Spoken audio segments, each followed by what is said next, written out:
Back is Gibbs. Goff turn, gives it to Jameer, to the end zone, touchdown Detroit Lions. That's the way you make a statement on the road on Monday night to start a football game, straight down the field to the end zone. It is 2nd and goal from the 1. Goff out of the gun, hands it to Montgomery, tries the left side, did not get in. It's going to be 3rd and goal from inside the 1. They say he did get in. Late call. There it is. Touchdown, Detroit Lions. Better late than never.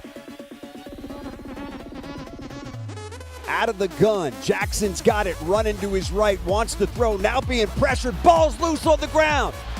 It is recovered by Jackson, but it does not matter. That's Lions football. A 4th down stop by this team. Jackson tried to roll out, had a run-pass option, and Jack Campbell was there to knock that ball loose. That is a big-time stop by that defense.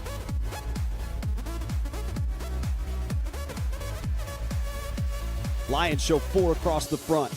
There's the snap. Jackson back, looking right. Pressure comes. Jackson still looking. Stepping up. Gonna get hit. Gonna go down. Al-Quadin Mohammed got him. Goff out of the gun. Montgomery to his right. Jared's got it back and looking, throwing right side. Wants Amon-Ra. End zone. Got it. Touchdown, Detroit Lions. What a delivery that time by Goff, where only Amon-Ra with those late hands could pull it in. And the Lions are an extra point away from drawing even once again here in Baltimore.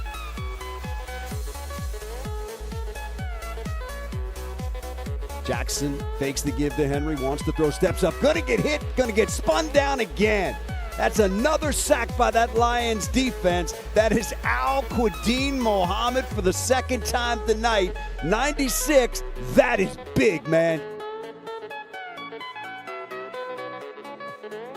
Goff up under center, turns, gives, Amon-Ra flips it out to Gibbs. He's to the house, baby. Touchdown, Detroit Lions. Oh, that is beautiful.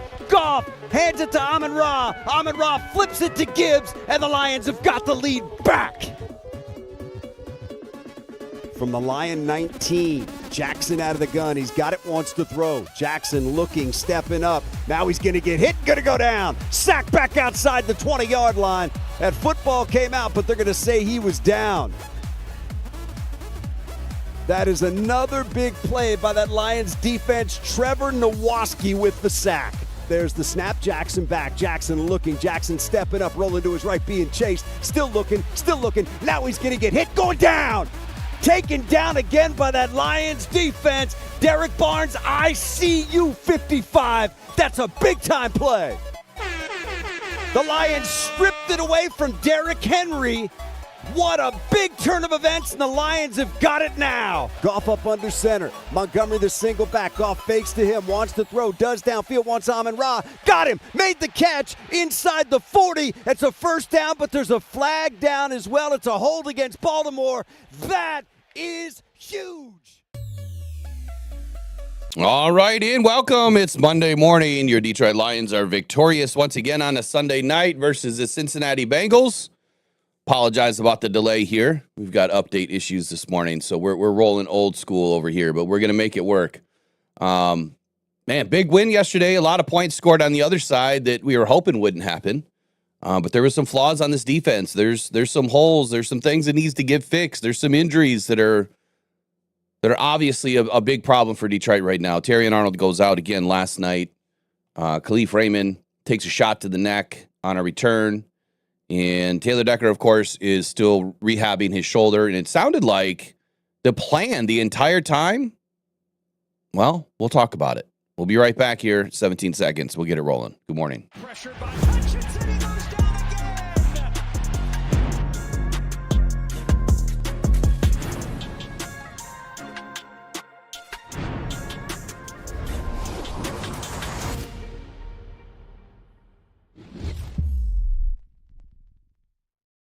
All right. Good morning, Eric. We got blood in the water, says Dan Campbell, man. How was your night watching the game? Oh, fantastic.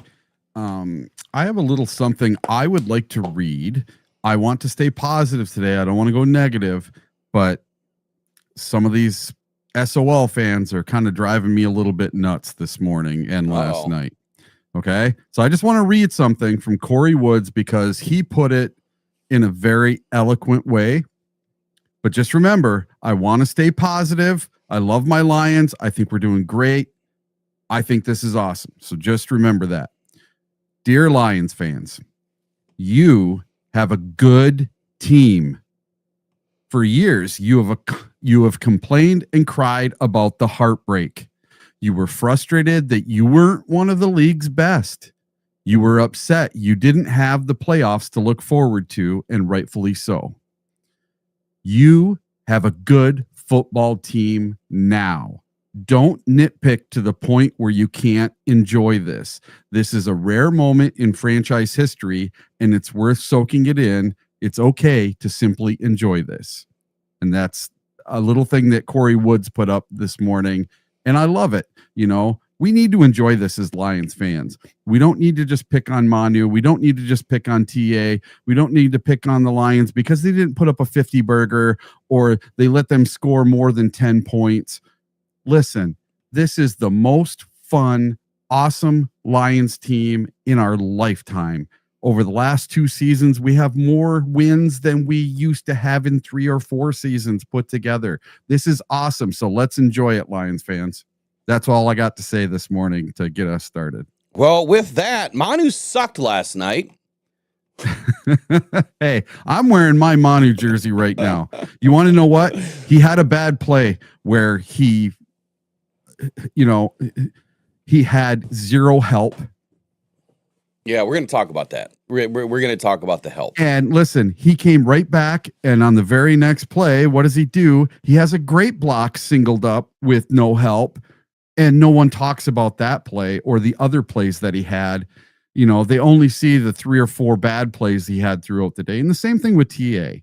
You know, TA and Manu, I just think people need something to pick on the Lions about. And yes, those were the 2 players that had a few flubs yesterday, but did it cost us the game? Nope. No, it doesn't. It doesn't cost the game, but unfortunately, you know, whenever you do media, or whenever you are an analyst, these are the things that they look forward to, so that they can point them out, they can talk about them, and it's part of the process. So when I do it, when we do it, it's not to be negative. It's informational, right? Yeah. However, what you're talking about is the constant beratement of this team, no matter what.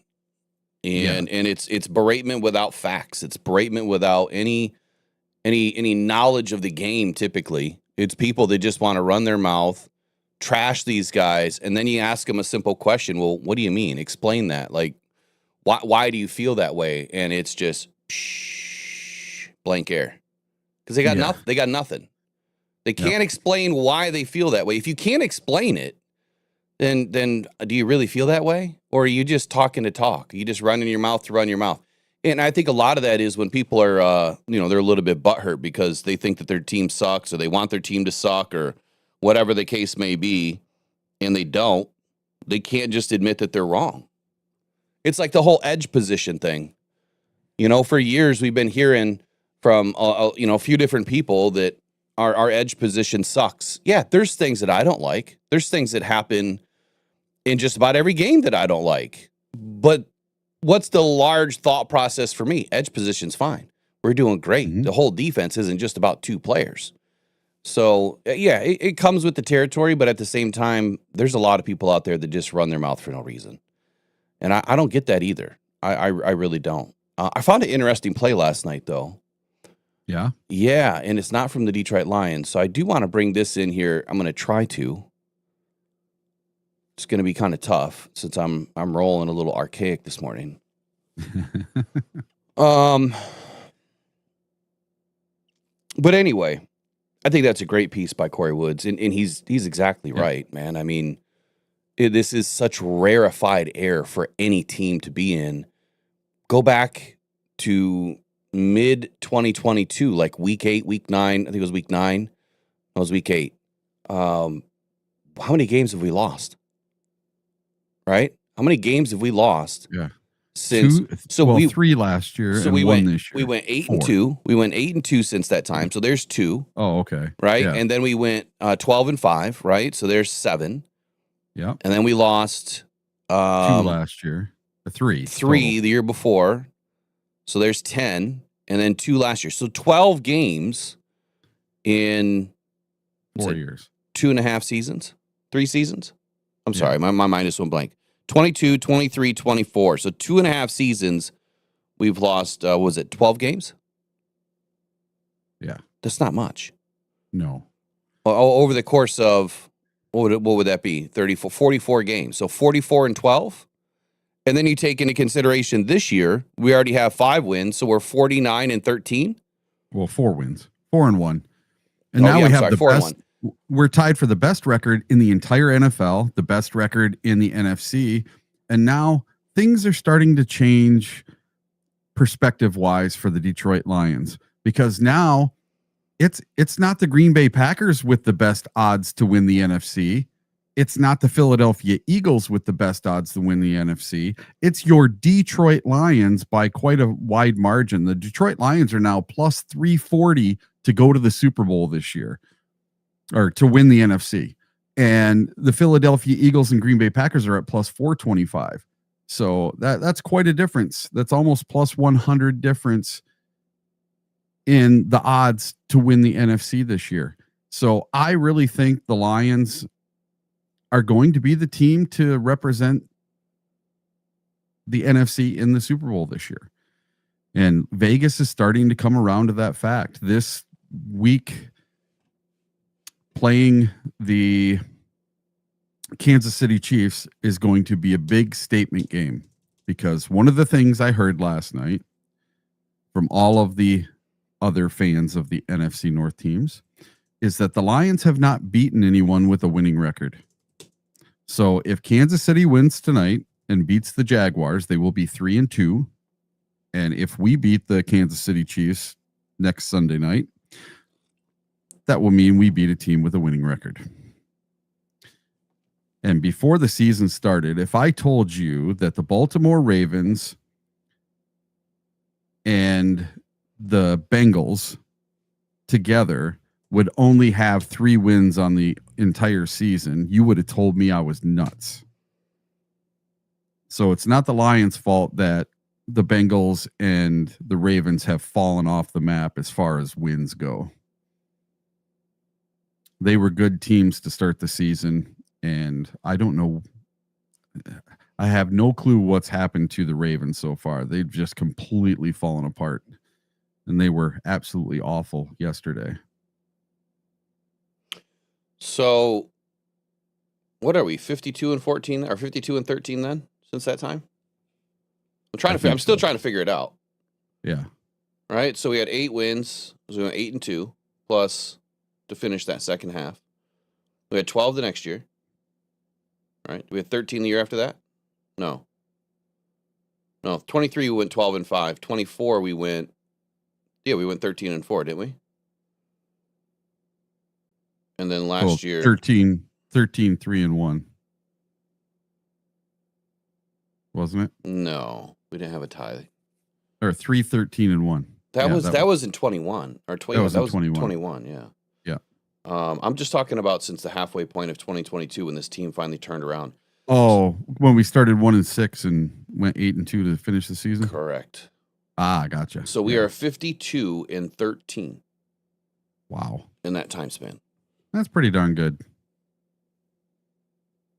So that is a. My God, why is my math not mathing? What is 75? That's more than a 75% win rate, isn't it? About that, I would think. My math is not mathing this morning, so. Yeah, it was a long night for me, man. So I want to bring this video in because it's from a city where Isaac Tisla grew up. All right. It's from a school that so there's this big misunderstanding. Everyone thought that he went to Hudsonville High School. He didn't. He went to Unity Christian. But this was from Hudsonville High School last night. And the reason why I wanted to bring this in is because this is going to remind you of our guy, Isaac Tesla.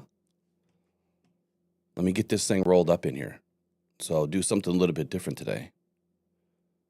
Just going to take me 1 sec.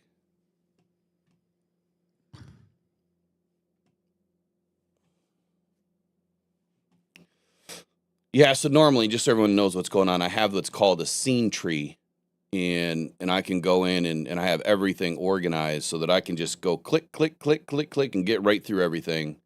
Well, that disappeared during this update, so I don't have that anymore. I've got the old school scenes. So it just takes me a little bit now. Let me get rid of this thing. Get rid of this too.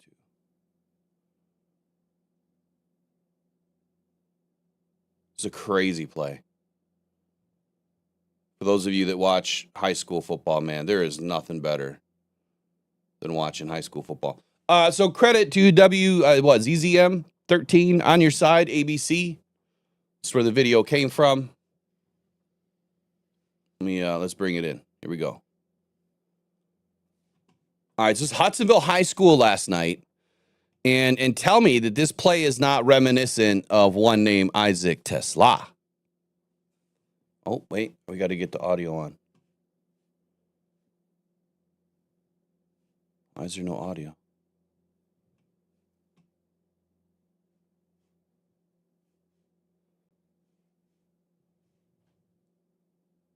Come on.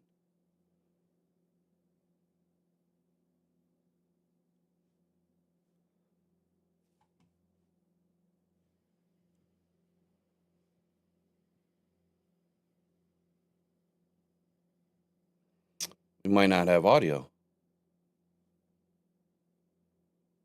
All right, here we go.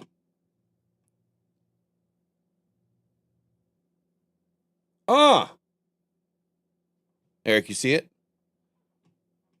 Oh, yeah. The one-handed snag. Right at the end zone, man. I mean, what a beautiful catch. Look at this. Channeled his inner Tesla. I like to put those catches up side by side. I don't know who the kid is because obviously I can't hear any of the audio right now. I don't know why.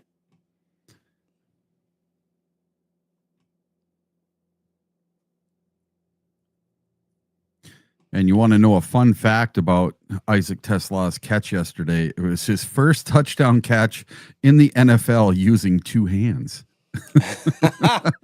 Yeah, it certainly was. It certainly was. And I missed that play.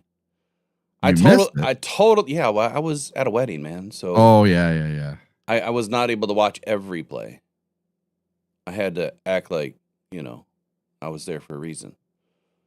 PFF is not ready this morning, so we're not going to have PFF in this morning, but I do want to bring this up. I was taking a look at some of the stats last night and earlier this morning.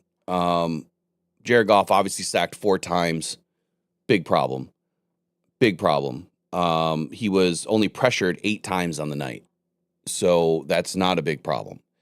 When you consider how much Manu played, right, and what had happened last night, if the Lions had their lowest pressure rate of the night, what is that, or of the season, what does that mean?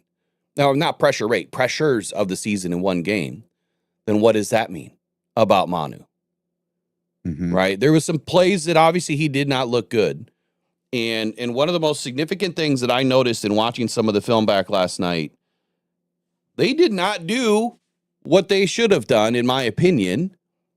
I felt like this was sink or swim. They put him out there to sink or swim. They hardly ever brought anybody down to back him up. They did not slide the tight ends over. They didn't bring in extra protection on every play. He was by himself. And he's getting teed up by Hendrickson, one of the best premier pass rushers in the league. And it's exactly what I said last week would happen. If he is teed up one-on-one, he's going to lose. Hendrickson's too quick. His hands are too violent. He's got such an good inside counter, and he displayed it last night. He had clean lanes at Jared Goff more than a couple of times. So that obviously will get looked at, heavily scrutinized by Dan Campbell and Hank Fraley. But my question is for John Morton, what were you thinking? Like, how are you going to put a rookie in there? I mean, essentially a rookie who's first time ever playing in a high stakes football game in the NFL. Everything's on the line here. This is a must-win game. It is a game that we should win, and you don't slide a lot of protection to his side. I don't understand that. But here's what I'll finish with on this is the fact that we only allowed 8 pressures according to NFL Pro. That's a good sign. The bad sign is there was only 23 pass attempts in the game. So that's a 29.6% quarterback pressure rate, which is terrible. You can't allow a 30% pressure rate. And they won on 50% of their pressures, which is even worse. So the percentages are terrible. The optics, though, when you look at it, is not as bad. But if you dig a little bit deeper, it's the percentages that I have a concern over. Jared Goff still had an 82.6% completion rate and threw for 153 rating on the night, 11.2 yards per attempt, and he was plus 5.7 in CPOE. So he had a really good night, and he was plus 7.6 in expected points. So again, all good for Jared Goff, but only 2.6 seconds time to throw.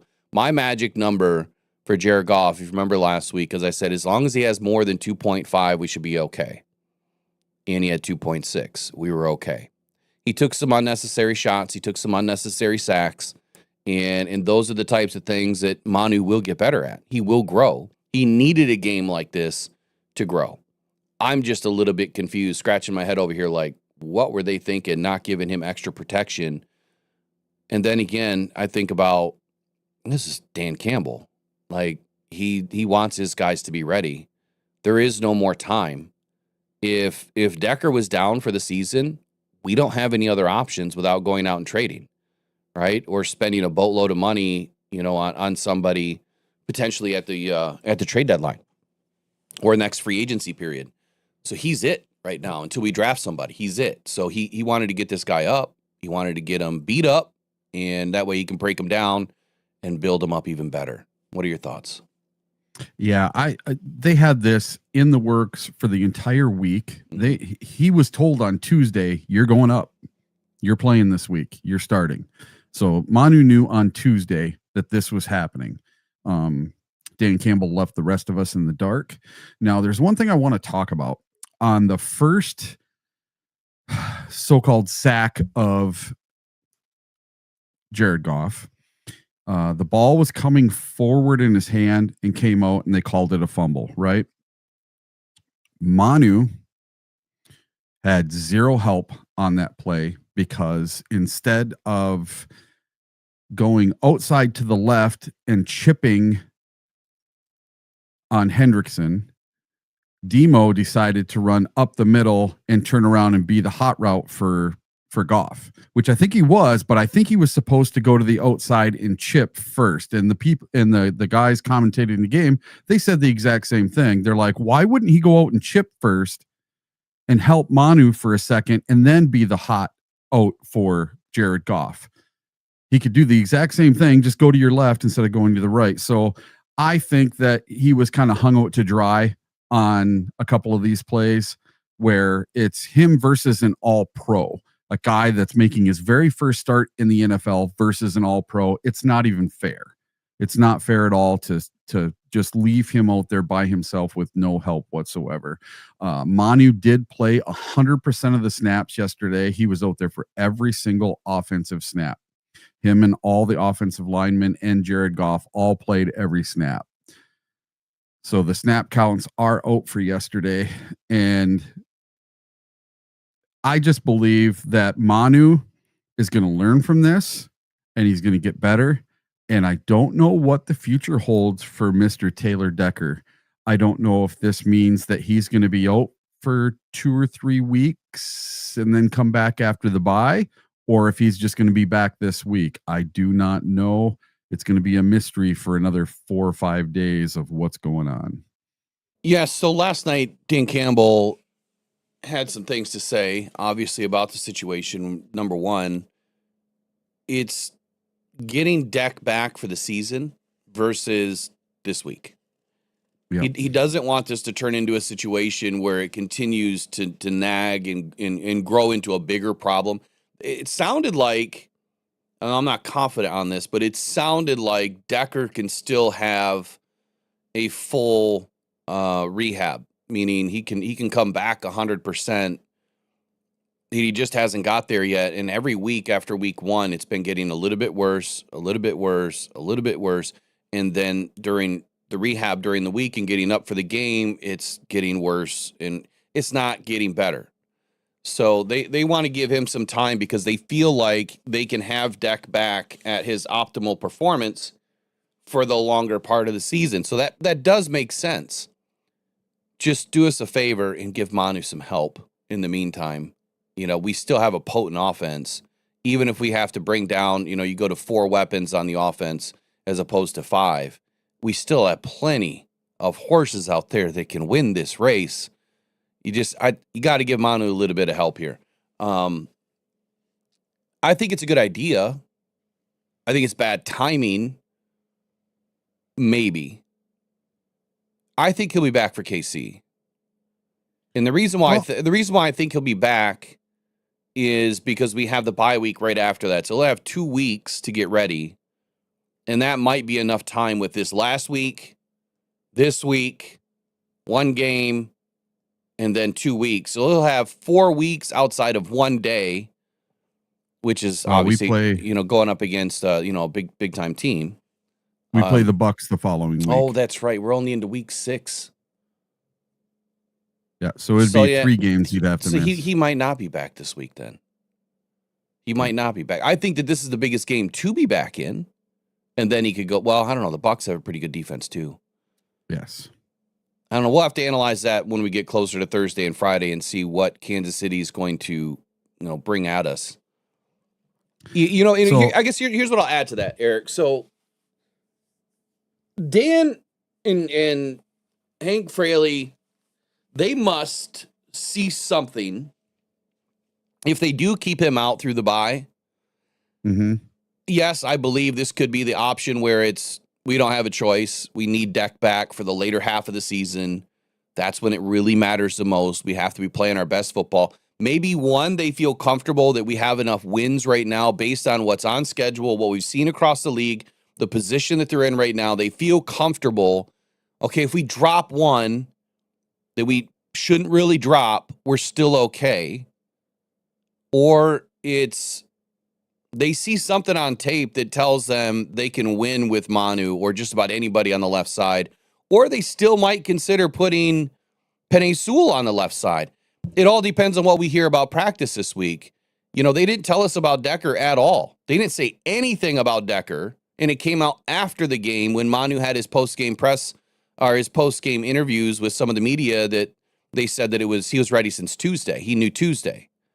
So it could be that they see something on film that maybe tells them that they can live without Decker for a few weeks, and we should win those games. But 2 tough defenses though that we're going up against. I don't know all the injuries and everything with KC or Tampa, but those are 2 tough games no matter what. Oh yes. And one thing I've been thinking about, and something people brought up to me yesterday, what about Dan Skipper? He's still on our practice squad. He's back. And he has not been elevated once. Wouldn't you think yesterday would have been a great day for an extra offensive lineman on that left side? Yeah. So I did mention that yesterday or last week too, like where in one of the videos, where's Dan been? So we did get an update that Dan Skipper is finally back and feeling better. I guess there's been rumors he had some ankle injury this whole time. It's kind of weird that that's never been reported, that he's never popped up on an injury report. But then again, I don't think you have to put practice squad guys on any injury report anyway. So it's maybe something that we wouldn't know. Now, I don't have a definitive answer on that, but I can tell you through all the years of doing this, I've never seen practice squad guys on an injury report. And honestly, I haven't spent 2 minutes looking at the NFLPA rules. So I really don't know the full answer. But I guess if I were to go on my gut, you don't have to. You probably don't have to list the guys. So Skipper apparently was battling something almost immediately after he was cut. All right, and then he gets put back on the practice squad. And then I think, didn't he get cut again and then came back again? Something. But he's on the practice squad. And I guess he's better right now. My only thought is this. Well, if he's feeling better, wasn't he repping? He's always repped ahead of Manu. Has Manu overtaken him now? And were these 3 or 4 plays, were they just glitches? Was that just the all pro getting the best of basically a rookie? You know, this kid is coming into American football. So he's always played over in Canada. It's a totally different game. And I know he had a year of seasoning last year, but he never got in for a single rep last year. The only thing he did was before the game, he'd be out there with Hank Fraley hitting the pads and stuff. He never got to dress for a game last year. And so any of his action was just during the week. That's it, practice. So, and he probably wasn't about Manu, and he probably wasn't put in any like real reps. He was put on the scout team. So you're putting a very fresh kid in against an all pro. It's not even fair. So for him to do what he did yesterday, I think is pretty amazing. Even if, let's say, he let up all 4 of the sacks. God, I hope he didn't. But you know what? I didn't watch everything, and I haven't been able to see. I wasn't able to dial in last night on NFL Pro. Usually I can go in and dial in. Yeah. And find all the sacks, which is what I'll do. I'll look at all the scoring plays. I'll look at all the sacks. I'll look at all the big plays, all the turnovers. I usually start with that first, and then I start to kind of break down my notes, but I couldn't load it up. It kept saying it wasn't ready. But either way, we know he gave us some sacks. All right, let's move on to, I guess, the injury update, which I kind of ran down from the beginning, is Khalif Raymond apparently is looking fine. He did suffer that neck injury last night, and Dan Campbell mentioned that after the game in the postgame press conference that Khalif looked okay. He says he's fine. We'll see what happens this week, but we can't lose a guy like Leaf right now. We do have some other guys that can return punts and kicks, but man, Khalif is just he's like J-Mo. He's like always one touch away, you know, from making something happen. And they saw it last week. Obviously, this week didn't go well for him. Let's get into Dan Campbell's post-game press conference right now. Let's listen to what he had to say, who he gave game balls to. So I listened to this after I got off last night, and I gave my game balls to Jared Goff or Sam Laporta. It was kind of tied. I didn't know who I was really going to give it to last night. And on defense, who did I give it to on defense? Kerby. He gave it to Anzalone, and he gave it to Sam Laporta on offense, which I would agree with. See, I forgot because I didn't see all the plays, how well Anzalone played last night. Like, he really played well. It was a great game for him. His best game of the season yet. But let's get old Dan Campbell in here, and let's listen to this post-game press conference, hear what he had to say.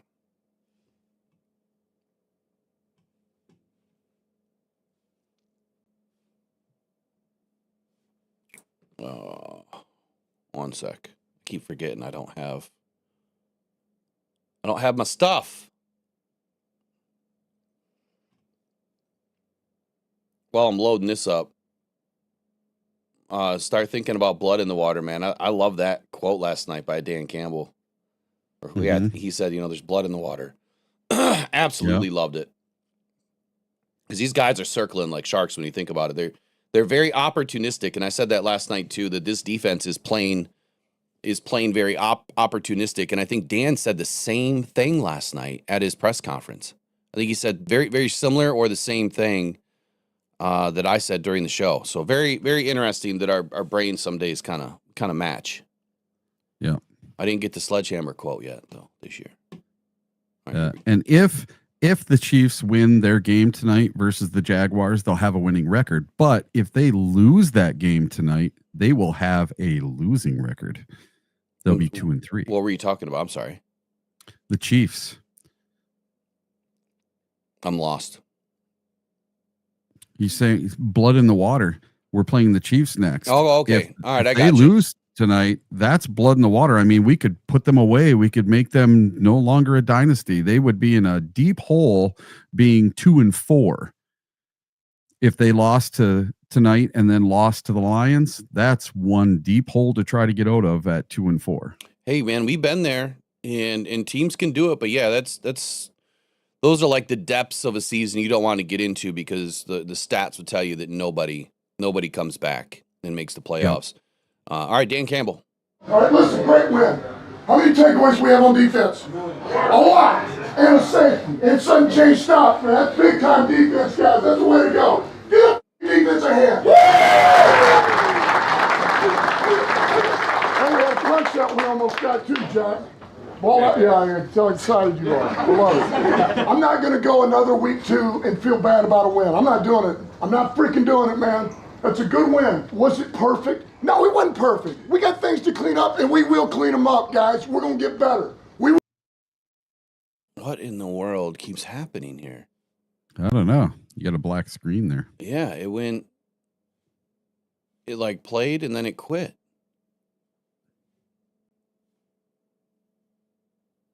Oh, now I see it moving. Oh man, you gotta love updates. Like, why would they do this? It was going and then it went black.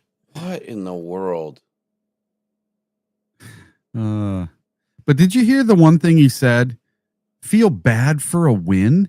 So they felt bad for winning against the Browns. Apparently, I'll explain what I think he means by that because I think it's he doesn't really mean that they feel bad, but I think I got a good idea on this one. Hold on, I think I got this fixed now. Hopefully it stays this time. All right, listen, great win. How many takeaways we have on defense? A lot. And a safety. And sudden change stop, man. That's big time defense, guys. That's the way to go. Get the defense a hand. And we had a punch that we almost got too, Jack. Ball out. Yeah, I can tell how excited you are. I love it. I'm not going to go another week 2 and feel bad about a win. I'm not doing it. I'm not freaking doing it, man. That's a good win. Was it perfect? No, it wasn't perfect. We got things to clean up, and we will clean them up, guys. We're going to get better. We will clean them up. That's right. That's 4 in a row. 4-1. All right? And we're still going. We're still going. We don't stay the same. We're going to just continue to get better and better. I got 2 game balls. All right. On offense, 5 catches, 92 yards, 1 touchdown. Blocked his ass off, Sam Laporta.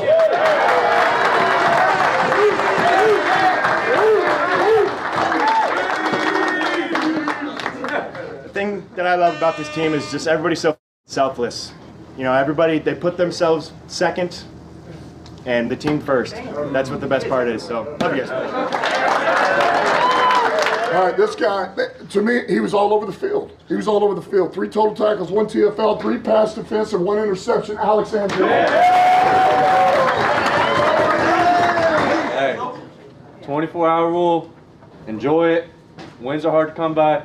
Love y'all. Let's keep going, man. Okay, 3 It's win number 4. Great job. Break it out, guys. Never, ever, ever take a win for granted. I know there's plays we want back. Offense, defense, all of it. Never, ever in this league take a win for granted. 4-1, on to the next. Nice primetime opportunity for us. Let's go get another one. Win on 3. 1, 2, 3. Win!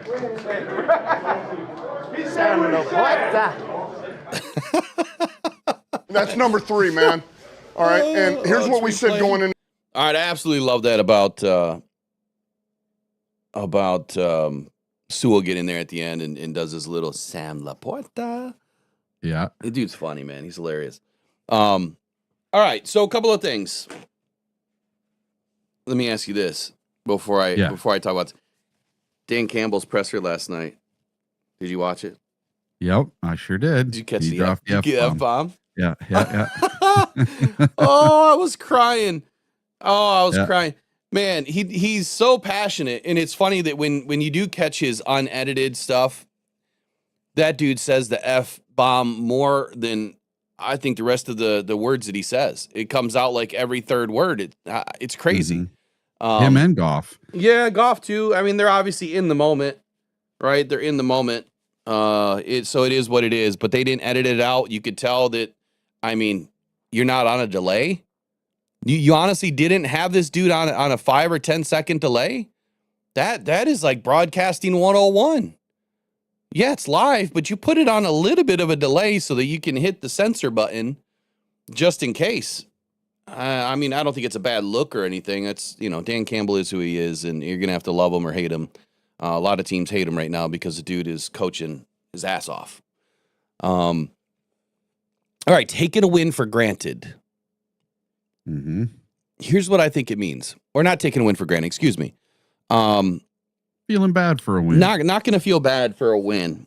And I think what he means by that is last week he was asked by, gosh, everything is leaking today, man. Just constant after being outside all night with that wedding. Allergies. Last week he was asked, before or when you get into your locker room speeches, you kind of, you always tell the guys what they're doing wrong. And at the same time, you say, hey, that's 4, that's 5, or that's 3, or whatever. So you're telling them what they're doing right, but you're kind of like, what does that mean? Well, I think it's this simple. You're not going to walk into a room full of guys that you're trying to coach up for the whole season, that you're trying to have staying in the moment.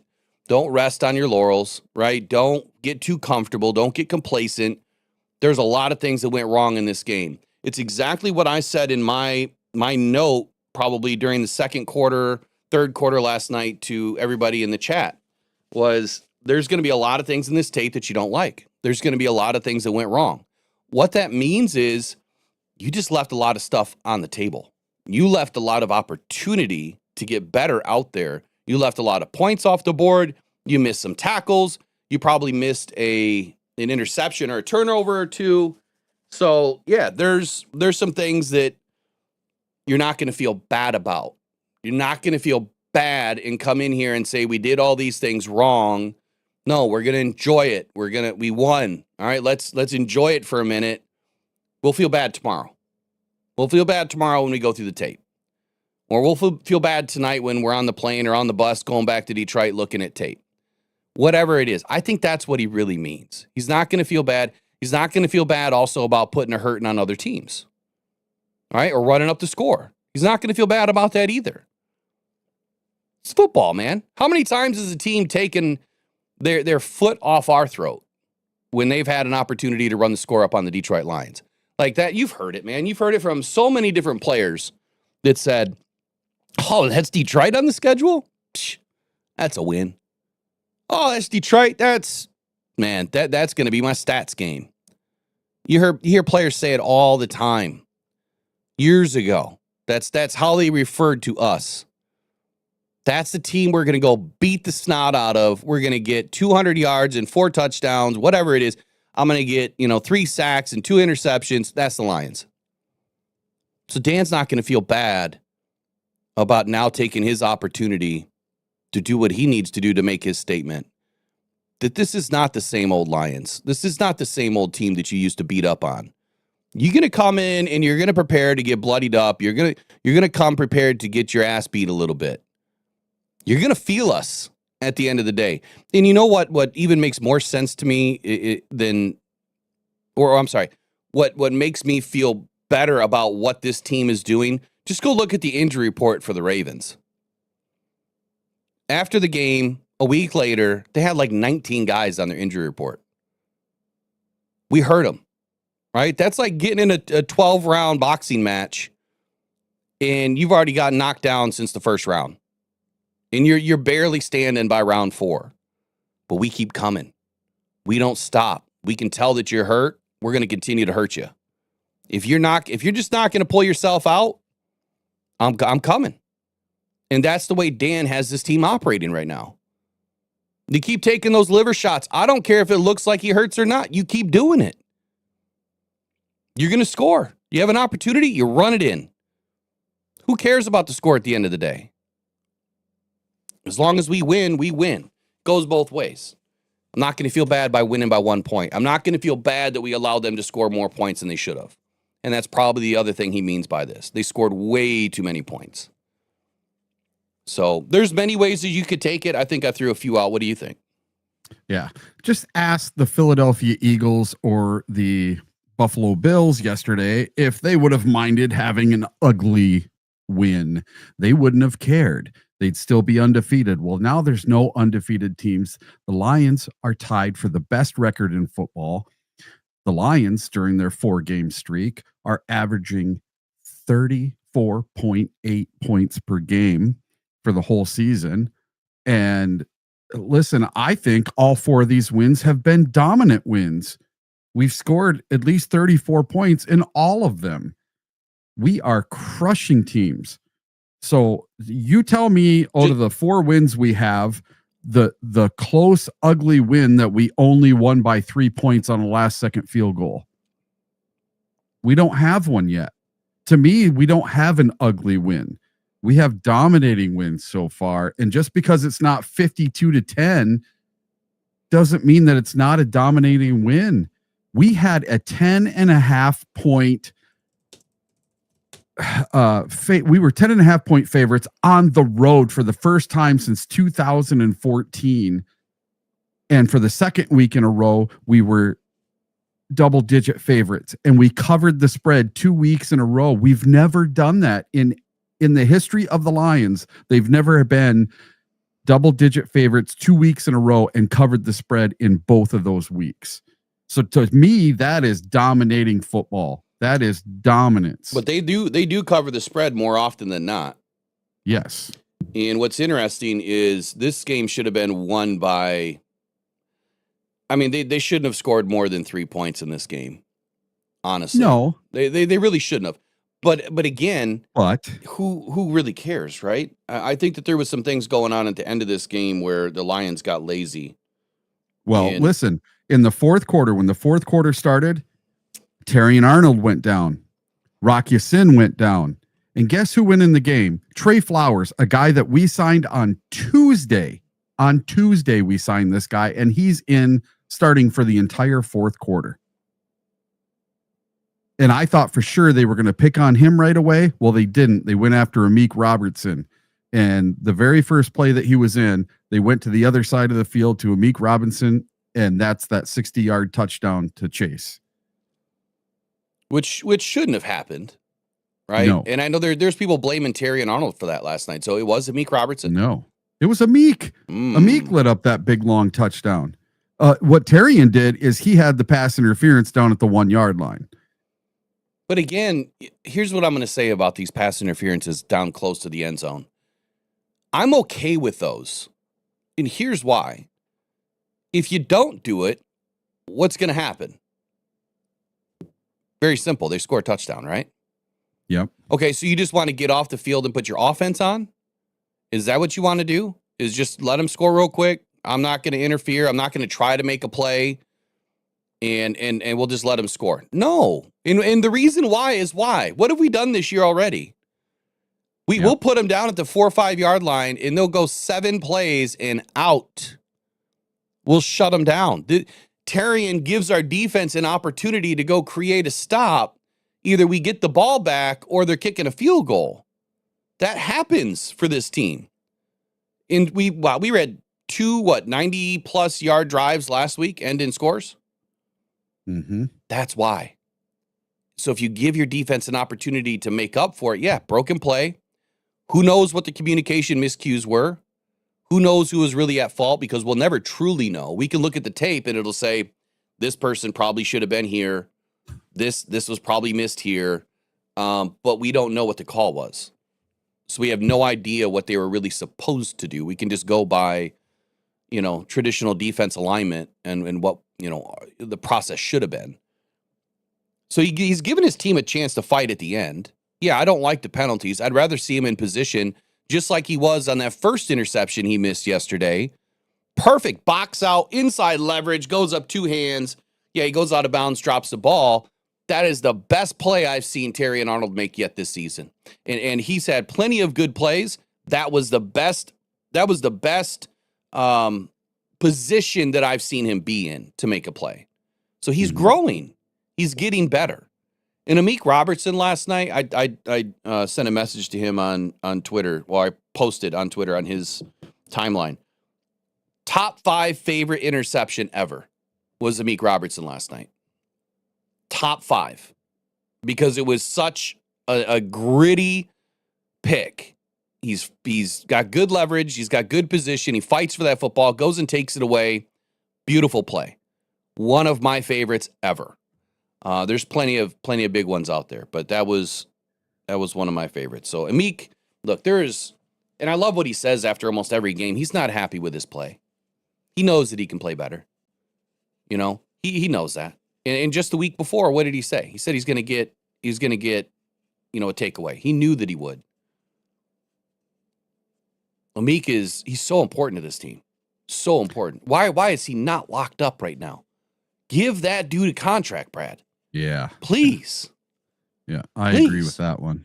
What'd you think of Kerby Joseph stealing TA's first interception? He stole it from him. Yeah, I mentioned that last night too. So, yeah, okay. So that, Eric, where does the national narrative or even the local narrative go on Terry and Arnold last night? He has the bad play towards the end zone and then he takes one away, right? That cancels each other out. I think the narrative starts to flip a little bit. Oh, hey, TA's showing up. I mean, it was a go get 'em ball, right? It was a ball that just like Jared Goff threw on his interception the week or two before, where he threw that ball up in no man's land. Yeah, it's a go get 'em ball. So it was a Joe Flacco punt. Yeah, Joe Flacco punt. Basically. Yeah. But I felt bad for TA because, he has the pass interference. Everybody's jumping his crap online. Oh, this kid sucks. We need to get rid of him. Blah, blah, blah. What a waste of a first round pick. And then he had that chance and he could have had his first interception. And tell me the narrative wouldn't have been different had TA had that pick last night, especially if it runs it back for a touchdown or something. That would have changed the narrative completely on him yesterday. And I felt really bad that he re-injured his shoulder and he left the game. It's going to leave us pretty short-handed. So if Terry and Arnold is not ready for next week versus the Kansas City Chiefs, I don't know what we're going to do. We're going to have to bring somebody up because we don't know if Rock Ya-Sin is going to be able to play. Maddox might be called in to do some double duty. I don't know. We're getting really, really thin at the cornerback position. This is reminding me of last year with our edge position. Well, and I will say that it's super important for this defense, the way that this defense is constructed, that we do have corners that can, they can squeeze and they can manage a little bit of time, back there, meaning allowing the quarterback to hold the ball. Our edge position, our defensive front, and again, I have to still refer to the tape because I need to be able to do the cut-ups through NFL Pro to do what I do. We're not getting home quick enough. But that's always been the case. And it is the case for a lot of teams. That's why you need really good coverage. You need 3 seconds of coverage in this league. The majority of sacks are not under 2.5 seconds in this league. Matter of fact, the majority of sacks, I think, are between 2.8 and 3.3 seconds. And when you're getting there late, when we're getting a late sack, which is, anything probably over 2 3/4 seconds, that's because of coverage. It's not because of the edge, being dominant. If you're dominant, you're getting there in under 2.5 seconds. Which brings me, since you brought up edge, okay, Aiden Hutchinson went up against 2 tackles last night that had 35 and 36 and an 1/8-inch arm length. Monster arms. I mean, you're talking 3-foot noodles on both sides, plus the wingspan. And I don't know what the ape index is for Mims or Brown, but I'm just going to guess it's probably 1.11, which is super elite. Yeah. Aiden struggled. He struggled. Now, the tape that, the little bit of film study I did last night, I did not see Aiden getting double teamed a whole lot. He got eaten alive inside those arms. Now, again, this isn't being negative, right? The film will tell you this. I'm just telling you what I saw. And I am going to do film study this week on just Aiden because there's a lot of people that love to argue this. And there's a lot of people that just will never, ever, ever concede the fact that there's very few edge players ever to play the game that could beat tackles like that. Very few. Aiden has not shown to be one yet. Myles Garrett is, because he also has long arms and his ape index is out of control. Do you remember when I first started making my sheet, to track all the players and all of that, right? Yeah. And let me see if I can find it real quick. The edge position was the first position that I started with because it seemed like that's all this fan base ever wanted to talk about was the edge position. And so what I did is I went in and I found all of the most elite players to ever play that position. And then I started getting all their measurements and I started compiling a list of, who are the most elite? Why are they the most elite? And here's the list that I came up with. Now, this has not been updated in 2 years. Okay, so I based it on, height, weight, hand, arm, wing, ape score, and then I went to the agility side. So 40, 10-yard vertical, broad, bench. I know some people like to use the 3-cone. It is valuable, but the broad is more important to me than a 3-cone. The vertical is more important to me than the 3-cone simply because that shows explosiveness, right? When you look at the guys that are elite, would we agree that J.J. Watt was elite? Yeah. How about T.J. Watt? Yep. How about Nick Bosa? Sure. How about Myles Garrett? Oh, yes. How about Cameron Jordan? Yeah, he's been pretty good. All right. Well, I do have a segment coming out about Cameron Jordan this week, by the way. That's going to be pretty hot. Daniil Hunter. Daniil Hunter. Daniil Hunter. Oh, yeah. At times, right? He shows up. Yeah. Jared Verse, been pretty good so far. So far. I wouldn't put him in the elite category yet. All right. But he's getting there. How about Khalil Mack? He was. Yeah, so this is the best ever. It doesn't mean today. Okay. This is, over the last 15, 20 years. Oh, yeah. If you go back to before he played for the Bears and all that stuff. Okay, think about all these guys in their prime. Okay, think about it that way. Yeah. All right, Zadarius Smith, he had a couple of good years. Mm-hmm. All right. Not doing much this year. Nope. Eric Armstead, Shaquille Barrett, Montez Sweat, Brian Burns, Trey Hendrickson, Josh Allen, Max Crosby, Aiden Hutchinson. He is on this list. Jalen Phillips. He's a linebacker, though. Alex Highsmith and Matthew Judon. So a pretty decent list. And this was based on 2 years ago, looking at some of the players. And then I added Jared Verse to this list last season. The average arm length for all of those guys combined is 33.5 inches. Average. Out of 24 players that I have listed here. 33.5 inches. Aiden's arms are 32 1/8 inches long. A full inch plus. Mm-hmm. The average ape index is 1.06. For me, the elite range, when you start to get, I have 4 categories. I have rare, great, average, 5 categories. Rare, great, average, below average, and concerning. Okay? What if I told you that Aiden Hutchinson had a concerning grade? And his concerning grade was in the ape index. He scored a 0.99.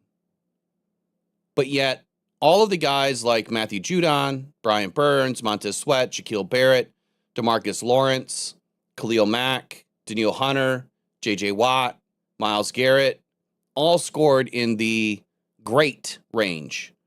There's only been not Myles Garrett. Myles Garrett scored in the rare range. Cameron Jordan scored in the rare range for the ape index, which is 1.11 and 1.12. Myles Garrett had the best overall ape index score, arm length 35 and 2.25 inches, hands 10.25. At the time, his weight was 272, and he's 76.25 inches tall. There's a reason why Myles Garrett is the best in the league. Not only is it his physical traits, his physical gifts, his height, weight, speed, all the stuff that Brad Holmes loves, but it's the arm length and it's the ape index that allow him to engage and disengage, to stay away from tackles, to use a long one-arm stab as he's been in that corner. There's a lot of reasons why that arm length helps you. And in cases like this, and by the way, his vertical, 41 inches, his broad, 128, all in the rare category, and bench 33 times. He scored 5 out of 11 metrics that I grade. He scored in the rare category.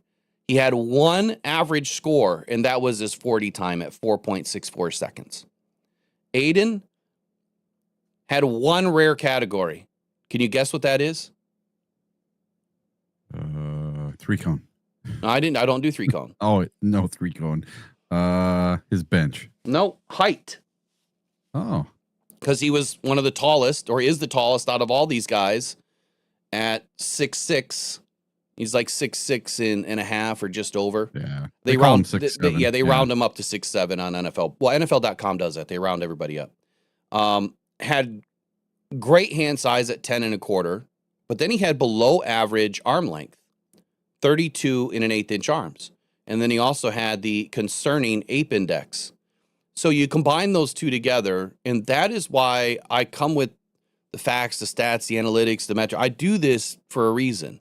That when I say something, it's not out of a place of hate. It's not out of a place like I don't like the guy. It's not out of a place because of my Saturday school. It has nothing to do with that. It's because I have the data that will tell you the guys that win and win at a high level are doing it because of these other metrics. And they're also doing it. Okay, could you say that the Browns have had an elite defense every single season? Like, would you say that? No. I wouldn't either. They haven't had an elite team at all, period. They have a good team this year, good defense this year. But Myles Garrett... Yeah, but it's not winning them any games. They're 1-4. Right, but what I'm saying is Myles Garrett has been able to do what he's been able to do without any help. He doesn't have a guy opposite of him, right? Even when he had Zadarius Smith there, that doesn't mean that he was able to do more or less. Matter of fact, he's done more without Zadarius Smith there. So the data is there. You just have to look and maybe open up your ears a little bit and understand that it's constructive criticism. That's all that it is. It's never hate. It's never negative. It's just to have a conversation about it. So how does Aiden have to win then? He has to have an elite bag of tricks. That's how. And he's always had an elite bag of tricks, whether it's the spin move or something that he's trying to utilize, or his smarts, like he's a super smart cerebral football player, and then he has good help around him. So where I'm going with all this, we started with talking about the cornerback situation. Mm-hmm. If our cornerback situation is dire and we're going to give up, passes, Patrick Mahomes, and so does Baker Mayfield, they know how to get the ball out quick. Yep. And they got guys that can get out and get quick, right? And get the ball. So if they're able to get the ball out quick, if he's not able to get there in under 2.5 seconds, it's not going to matter, right? And so far he's not. He's not even close to that. So, and I have that's a different show, but I have all of the analytics that talk about the get off and time to sack, time to pressure, and all of that stuff too. That all of these other statisticians cover and put together for us. So, it's just always a good conversation. I know it's not always fun for Lions fans to listen to it, but he went up against two really tall guys last night. And if our DBs at times were having difficulty, and Browning started to get the ball off later on, in the game, whether it was the second half of the third quarter on, he was able to get the ball out a little bit, find some guys downfield. When our DBs were breaking down, you're not going to win against that because you've got too many things against you. When Aiden has time, he gets home. If you look at the majority of Aiden's sacks, they're over 3 seconds. Those sacks do not happen without a good DB room. If our DB room was not able to hold, and this is what I said from the very beginning, Aiden needed help in the secondary, not at the edge position. He needed help in the secondary so our secondary could keep the pressure on the wide receivers, keep the pressure on the quarterback to hold the football. When that happens, Aiden will win. And then it's the linebackers. You need to have better linebackers that can cover everything intermediate, all the short stuff too. The running backs, the tight ends coming over the middle. When they can do that, Aiden will win. Now we have all three levels. Aiden should be able to win more. And so far throughout this season, he's shown up, right, in spurts. And I think as this team gets healthy again, he'll continue to show up. He's still going to get pressure. He's still going to affect the game. He may not have gaudy stats. And so I'll end with this. Aiden doesn't need gaudy stats to be a great football player. He doesn't. He just needs to do his job. That's what it's all about. And against the Ravens, he did his job. He played contain. And guess what? Everybody started getting sacks. When you just do your job the way it's intended to be done, and you run the right scheme against the right teams, Aaron Glenn didn't. He got too aggressive. Calvin has shown us a different side to this defense. That when you play the right scheme, everybody has an opportunity. And Dan said it best just a couple weeks ago. Tyreek's not going to show up in that stat sheet, but he's showing up big time in the game. Passes defense, getting those hands up. You mentioned it this morning, getting those hands up. Another pass defense, right? It's how you win. Maybe you don't get a sack. But damn it, if you knock that ball down, that's good enough. It's just like a sack. So anyway, I'll get off that. But anyway, it's a good conversation, right? Yeah, well, I have a little bit of pushback for you. Okay. On Aiden Hutchinson. So I believe in old Aiden Hutchinson, and this is what I believe. I believe that pretty much once a game for the last 3 or 4 games, if we don't have a defensive penalty on a cornerback or a safety, Brian Branch or TA, then Aiden Hutchinson has a safety. Aiden Hutchinson has 2 more sacks. And guess what? Nick Bonito leads the league right now with 7 sacks. Guess who's tied for 3rd place? Aiden Hutchinson with 5 sacks. So you give him those 2 more sacks, Aiden Hutchinson's tied for the lead in the league for sacks. So he is doing exactly what we need him to do, and he's on a really good pace. And I think you take a few of these penalties away from other guys. This has nothing to do with Aiden Hutchinson. He got there in time, and he did what he was supposed to do. It's not his fault that other guys are messing it up for him, and he's not getting those sacks that he deserves. Okay. And so he should have a safety, a strip sack, and another turnover. Now hold on, because someone else was saying this last night too, and I forget who it was, but I think it's totally backwards, and here's why. If there's a penalty, that means what? The defender did something illegal to do what? What happened on the play? So I didn't see this. So I didn't see the safety. Defensive holding and pass interference. Defensive holding. Mm-hmm. So what does that mean? What happened? They grabbed the jersey past 5 yards, or they were holding them past 5 yards. When do you think that happened during the play? Was it at 1 second, 2 seconds, 2.5, 3? Where at in the play do you think it happened? Probably later on, but he doesn't need to grab. So hold on. It happened later on, right? Yeah. If Aiden didn't get home in 2.5 seconds, I don't know if he did or not. He could have got there in a 1.5 seconds for all I know. Well, he clearly didn't, because there wouldn't have been holding on the play in 1.5 seconds. Well, I don't know how fast he got there and how fast he didn't get there. That's why I know is these guys are awful grabby, and they need to stop being so. All right, so here's what I'm trying to say. If there's a penalty on the play, that means something illegal happened and the defender held because it was holding, which means the quarterback couldn't get the ball out. Yeah. If the quarterback can't get the ball out, that gives Aiden more time to get to the quarterback.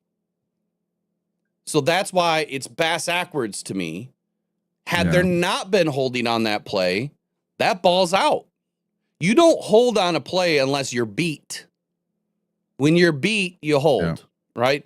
That's why I feel it. And I'm trying to dial up the tape now because, again, I couldn't pull this up last night. And I can't say definitively what happened on the play because I still have yet to see that film. But when I watch it, we're going to break it down this week. And so we're going to time it. It'd be interesting. It'd be interesting to know whether Aiden got there in time or he didn't. And the whole point with this is not just Aiden. It's every edge player out there. When they have sacks erased, safeties erased, and there's a penalty on the play, whether it was a penalty or was not a penalty, the goal is to look at, was the receiver impeded for the quarterback not to be able to throw the football? And if that's the case, then whatever happened on that play probably wouldn't have happened had there not been impeding on the receiver. That's all I'm trying to say with it. And until I can see the tape, I don't know. I don't know if that's what happened or not. And then you said there was another. There was 2 penalties that had Aiden's sacks erased. Yes, Okay. one was a sack fumble that Brian Branch had a defensive holding, and then the other one was Tia and his pass interference, I believe, and that would have been a safety. So 2 holding penalties had them erased. Okay. Oh, you know what? Tape is up. Oh, is it? Yep. All right. Why don't you get into your NFC North report? I'm going to look at I'm going to try to find these plays. Sure. I got one thing I want to kind of go over just a little bit first. In the NFC, we have 4 teams right now that are 4-1. And would it surprise you if they were the Philadelphia Eagles, the 49ers, the Tampa Bay Bucks, and the Detroit Lions? All 4 of these teams lead their divisions at 4-1. Now, if I told you that the Lions have a 62-point plus differential, and the next closest team is the Eagles at plus 16, then San Francisco at plus 8, and the Tampa Bay Buccaneers at plus 3. Okay. The Lions point differential is massive compared to any of these other teams. Now, we're sitting nitpicking on the Detroit Lions defense, right? And everyone is. Well, would it surprise you if I told you they didn't let up the most points out of these 4 teams? That would be the Tampa Bay Buccaneers with 132 points given up. The Detroit Lions have given up 112, 20 less points. And then you have your Philadelphia Eagles that have given up 109 points, only 3 less points than the Detroit Lions. And then you have the 49ers who have given up 98 points. So right now, out of those 4 division leaders, the San Francisco 49ers actually have the best defense, but their offense has only put up 106 points. They're the least of all 4 of these teams. So right now, your Detroit Lions are the most dominant of any team in the NFC. It's not so much for the whole NFL because the Indianapolis Colts have a point differential of plus 74. They have one heck of a defense, and they've only given up 89 points on the whole season. Now we'll get into the NFC North report. Hey, real quick, where was? Sure. Do you remember where that play was? The sack that was called, the sack safety that was called back. I do not. Does anybody remember in the chat? I think you guys tried to tell me last night, but I missed it. Yeah.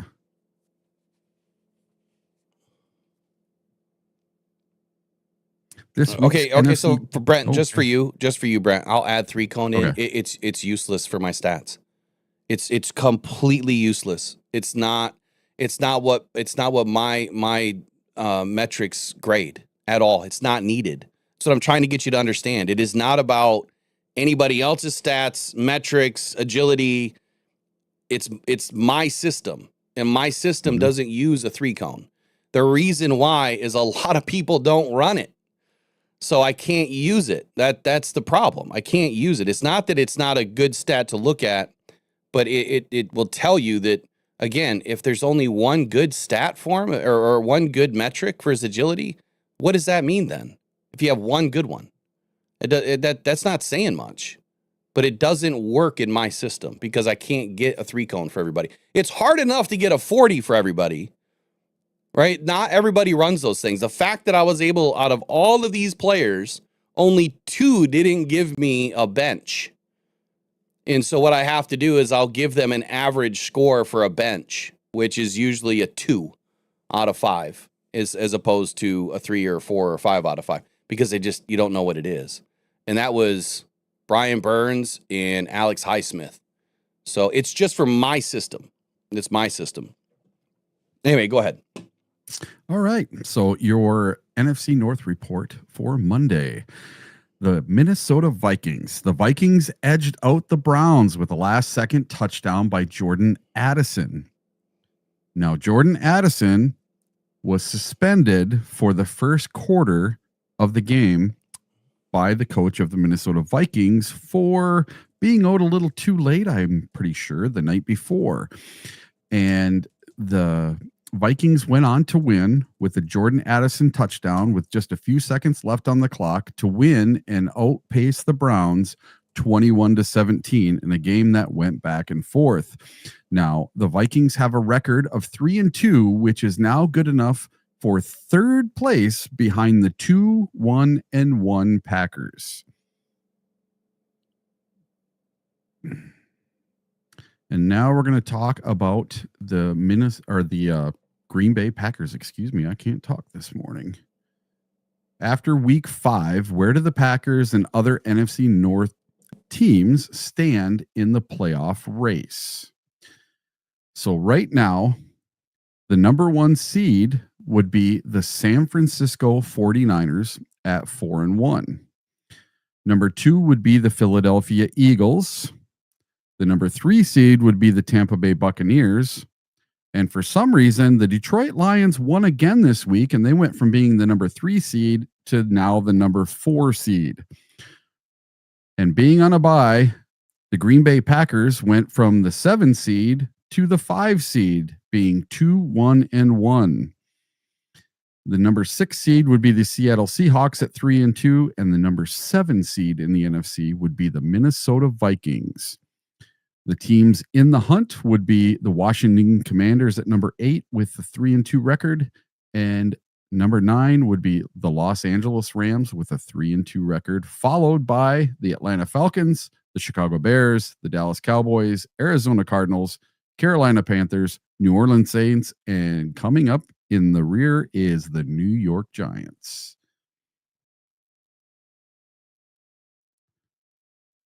What was that again? They were coming up the rear. Jesus. Yeah. It's a saying. Come on, man. You laugh every time I say it. Because listen to it. I mean, just say it again All 3 right. times out loud and then think, I'm just kidding. Don't do it. All right. So now you have your Chicago Bears. The Chicago Bears running back Roshan Johnson was handed a fine for an unnecessary roughness during the Raiders game in Las Vegas for illegal use of helmet. He has to pay a $6,790 fine, which is the lowest of all fines this week for any player in the NFL. And that is your NFC North report for Monday. Not too much going on with the Bears or the Packers because they did not play this week.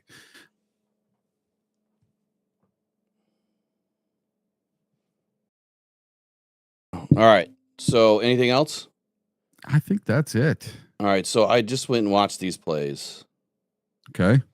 And I'm going to run it one more time here so I can run my stopwatch. I think you'd be surprised. Yeah. You got there in 4 seconds. 4.12. 4.12. All right. All right. And the holding on TA, clear as day. And it was under 5 yards. And it was Jamar Chase. So right now, snap, pause. 2 seconds in, he's already got him held.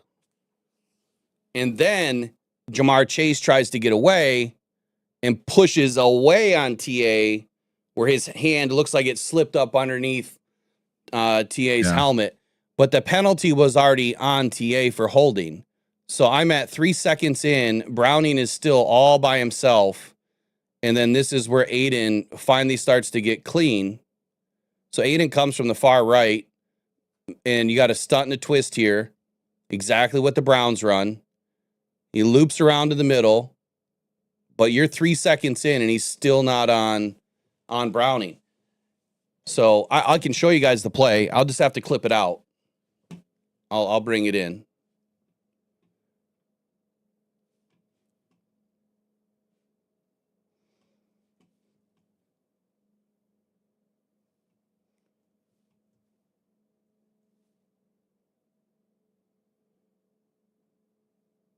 All right, so I'm going to have to do it small so that way you can see the timing.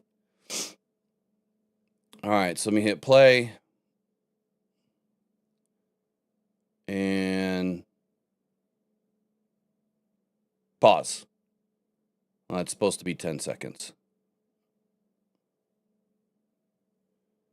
All right, so at 10 seconds, this ball is snapped. If you can see on the screen, it says 10. Okay, the ball's going to be snapped right away. Ready? Snap. And pause. 14 seconds. And he's almost to Browning. But if you look at the top left of your screen, you can see how TA is just now separated from Jamar Chase. Now look at the top of your screen at 12 seconds. Oh, come on. Go back. Now, 12 seconds. He's already got his right hand over his back. It's kind of hard to see. And then, bang. You see how he's holding him right there? He's hugging the dude. Now, was there a little bit of an after effect by Chase? Yeah. Well, Chase is trying to push him away. But it doesn't matter what happens after the fact. It matters what happened before. But here you are. That's 13 seconds you can see on the clock. And this ball was probably snapped right at about 10 1/4 seconds. Aiden is almost 5 yards away from Browning.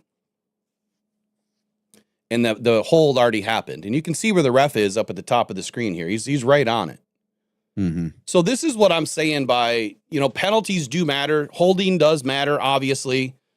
On a play like that, I can't believe that Terrion Arnold held on this play because clearly Chase was not running downfield. He was just trying to pick up, looks like, 6-7 yards.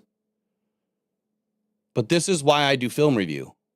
This is the exact reason why, because a lot, what we see on TV, it doesn't always match up. So here we are, we're at 4 seconds. And Aiden's just now getting to Browning. And TA is down there again. It looks like he's got his hand on Chase's back, so he's holding again. But that's why we do it. It's not to argue with people. It's not to say, oh, I was right, you were wrong. No, it's let's get the facts out there. Let's have a good conversation about facts because this is what the national narrative does to all teams. It's kind of what I said last night that, Aiden is a hell of a good football player. Yeah, if this holding doesn't happen on that play, that ball's out because Browning was laser locked on Chase the whole time. The ball was going there. Nice play by Calvin to dial up the twist and the stunt there. I like that. I didn't get to see this play live. But if you look at the rest of the guys on the field, if Browning would have just turned his head to the left, if he actually would have just looked to the left, he had an out. He had 2 outs on this play. But, man, what great defense here. Let me show this again. Look at this defense. This is beautiful. Look at these guys all in a line. TA, I don't know if that's a Meek. I can't tell. Jack in the middle. No, that's a Meek down here. You got a little hand fighting going down here, too. All 5 of those guys in a perfect line. And then you've got our 2 guys in zone, which I can't wait to go through and see how many times we're in zone versus single high. I know that we did get beat on that 64-yard bomb in single high. Great defensive Justin, call. I don't think you were here for the very beginning of the show when I read the thing from Corey Woods. We need to enjoy these wins, not just pick on TA the whole time. Listen, TA had 1 or 2 bad plays, but he also had 10 or 15 really good plays. So you have to go back and look at the good versus the bad. He does. He's grabby. He was that way in college. He was grabby. That was my biggest knock on TA. It also was on TJ Tampa. TJ Tampa was also really grabby. And his development at the next level is what is going to make the difference, right? And in how TA develops. He has to learn to trust himself. And I'm beginning to wonder if he trusts himself against, and we know he's got the confidence. He's got the swagger. He's got the smile. He's got all that. But on the field, like this grabby stuff, it can't happen. Instead, you've got to jam him. You can't grab him 5 yards down. Maybe they should have played in a position where you rotated Kerby up further behind Chase or behind TA. And that way TA knew he had some bracket coverage behind him. That way you get up and you jam him. Then you're not going to get a penalty.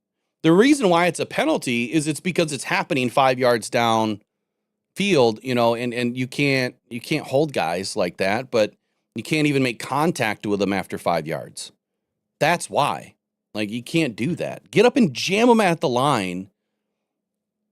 I mean, Chase is a big receiver. The dude is he's a tough out. You have to remember, Chase is probably the best receiver in the NFL over the last 2 or 3 years. This guy is a number one, A1A. He's not a 1B. He's 1A. He is the guy. And just because 1 or 2 plays in an entire game that TA gets handsy with him and gets a penalty doesn't mean that TA had this horrible, super bad game. And Justin says he's just not ready to be a starting quarterback on a Super Bowl contending team. Well, who do you want to play in his place? We have no corners left. There is no one else. We are playing a corner in the 4th quarter of this game that we signed to the practice squad off the street just Tuesday afternoon. The guy had 3 practices and was forced into a game.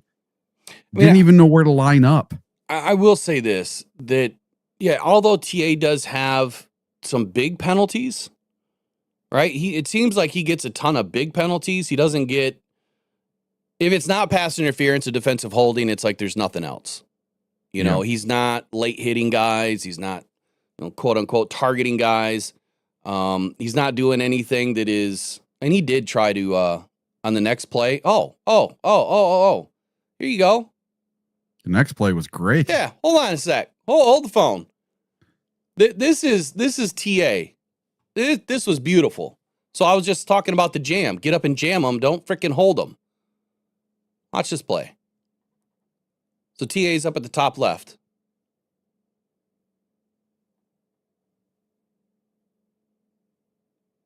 Bang. Turns, makes play. Beautiful play. Nice work.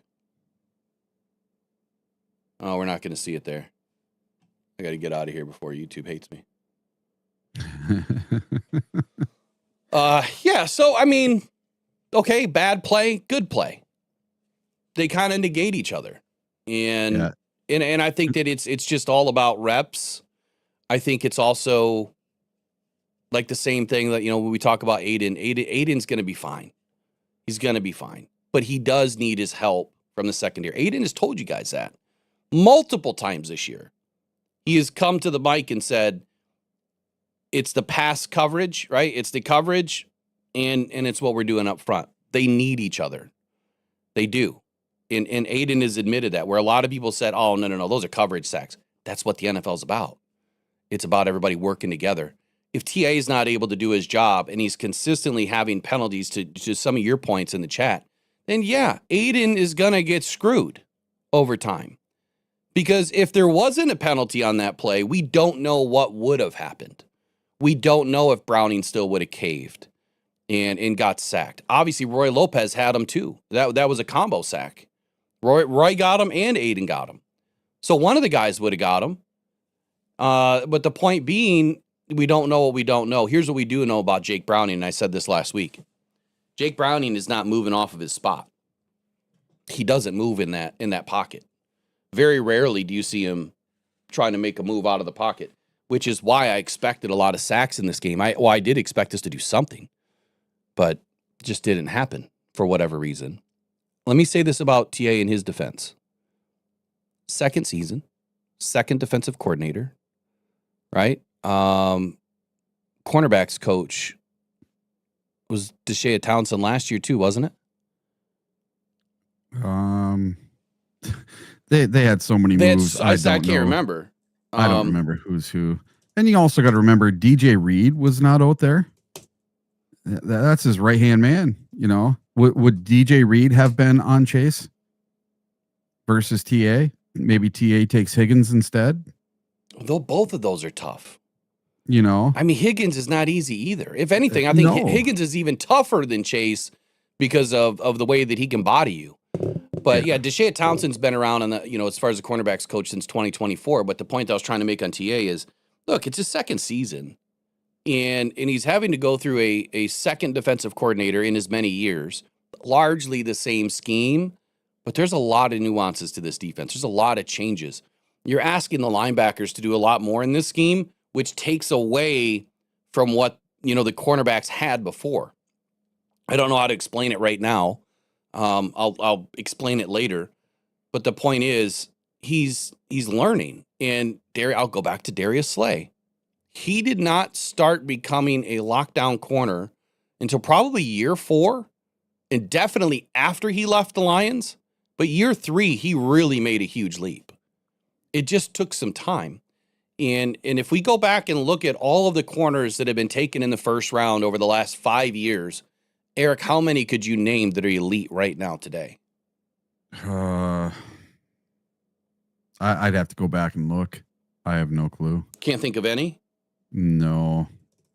There's not many elite corners in the NFL that I can even think of. Exactly the same thing for edge. There's just not that many elite. You have 32 starting right cornerbacks.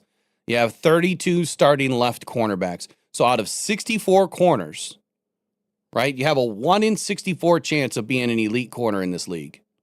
1 in 64 out of hundreds of millions of people, right, that are in the United States. You have a 1 in 64 chance at the NFL level. If we were to go back and look at all the corners drafted in the first round and players that maybe had really good seasons in their first year, you could say Sauce Gardner was one. He didn't have any interceptions, but he had a good season. But why did he have a good season? Did he have a good cast around him? Did he have a good defensive front? Did he have, equally as good partners in the slot, or the left corner? Probably. All right, would have to go back and look. Devon Witherspoon, drafted in, number 5 in 2023, and then the Lions traded the number 6 round pick, moved back to 12. They would have taken Devon Witherspoon. I'm pretty confident on that. And that was a guy that in 2022, in December, I did a show on a different channel where I said, watch Devon Witherspoon. He is like the 12th rated corner right now in college. And no one is thinking he's a first-round talent. He's slated to go somewhere in the 4th round. I said, watch this guy climb to the top. Once you watch his film, you're going to get excited. And what does he do? He slides all the way to the top and is taken at number 5. He's a good corner in the league. Is he elite? Probably not yet. Sauce Gardner's probably one of the only ones. Derek Stingley, drafted by the Texans in 2022. He's pretty good.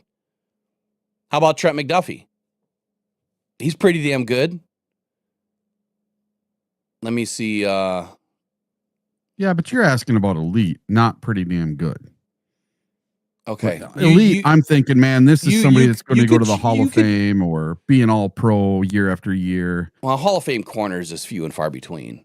But elite is different. And I would say that there's a few elite corners that have been drafted in the last 5 years. I'm trying to pull it up right now. Quinion Mitchell. There's one right there. That kid was really good coming out of college. I remember watching him at the draft and stuff. But he has his games too, where he's completely off the map. So, okay, so this year you had Maxwell Hairston, Malachi Starks, and Jade Barron, all drafted in the first round. Wasn't Malachi Starks a safety though? He is now, yes. Yeah, he is for the Ravens. This is just defensive backs overall. Oh, okay. So Jade Barron, Malachi Starks, Maxwell Hairston. Out of those 3, only 2 are corners, Maxwell Hairston and Jade Barron. If you want to look those guys up on PFF, I'll go on to 2024. All right, so you have Quinnen Mitchell, Terrion Arnold, and Nate Wiggins. They were drafted at 22, 24, and 30. This was not on the list today, but we'll do it now. Nah. So you said Jade Barron? Yeah, Jahdae and then Barron, Barron. J-A-H. D-A-E. Barron. I mean, I could probably pull him up too. I'll start throwing stuff up on the board here. I got him. All right, so Quinnen Mitchell, drafted in, where was he drafted? Number 1 corner taken in 2024 at pick 22. Right now, he's got a 72.6 overall grade. No interceptions this season so far. He's played the entire season.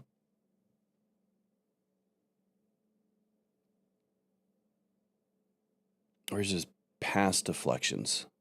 All right, 52. How do you spell Hairston? Hairston, I believe. Like it sounds, Hairston. Passer rating allowed 52.5, 7.3 yards per reception. Only 1 pass breakup this year. 12 receptions allowed on the season. He's got 3 stops in the run game. So that's not bad, right? That's pretty good. I mean, if TA had these grades, we probably wouldn't be saying anything at all. But if you go look at his production, that's not great production. 1 pass breakup so far through the season in at least 4 games. All right, let's bring in, who's another one that we want to bring in? Let's bring in Nate Wiggins, because I think he's played pretty well at times.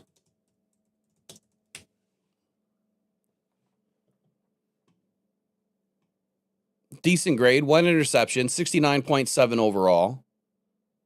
I mean, that's pretty consistent grading. He's doing just as good in run defense as he is in coverage. Anyway, 1 INT, 2 PBUs, 13 receptions allowed, 52.4 passer rating. So really good passer rating. How did he do? He didn't play against the Lions, so he hasn't played a full season, right? He was out against the Lions, I thought. Nope, I guess not. He did get in 65 snaps. Let's look at his penalties. Where's his penalties? Is that 1 penalty right now? All right, so you see this N number right here, and it's NFI is what they call it. Look at that, 113 passer rating against in week 1. A 133.3 passer rating against in week 5 against Houston. Those are not good. Those are terrible games. So he's had 3 out of 5 games that are good for his passer rating against. He allowed 3 receptions this week on 4 targets, 28 yards, 9.3 per catch. Allowed 1 TD. All right, let's go to Quinnen Mitchell.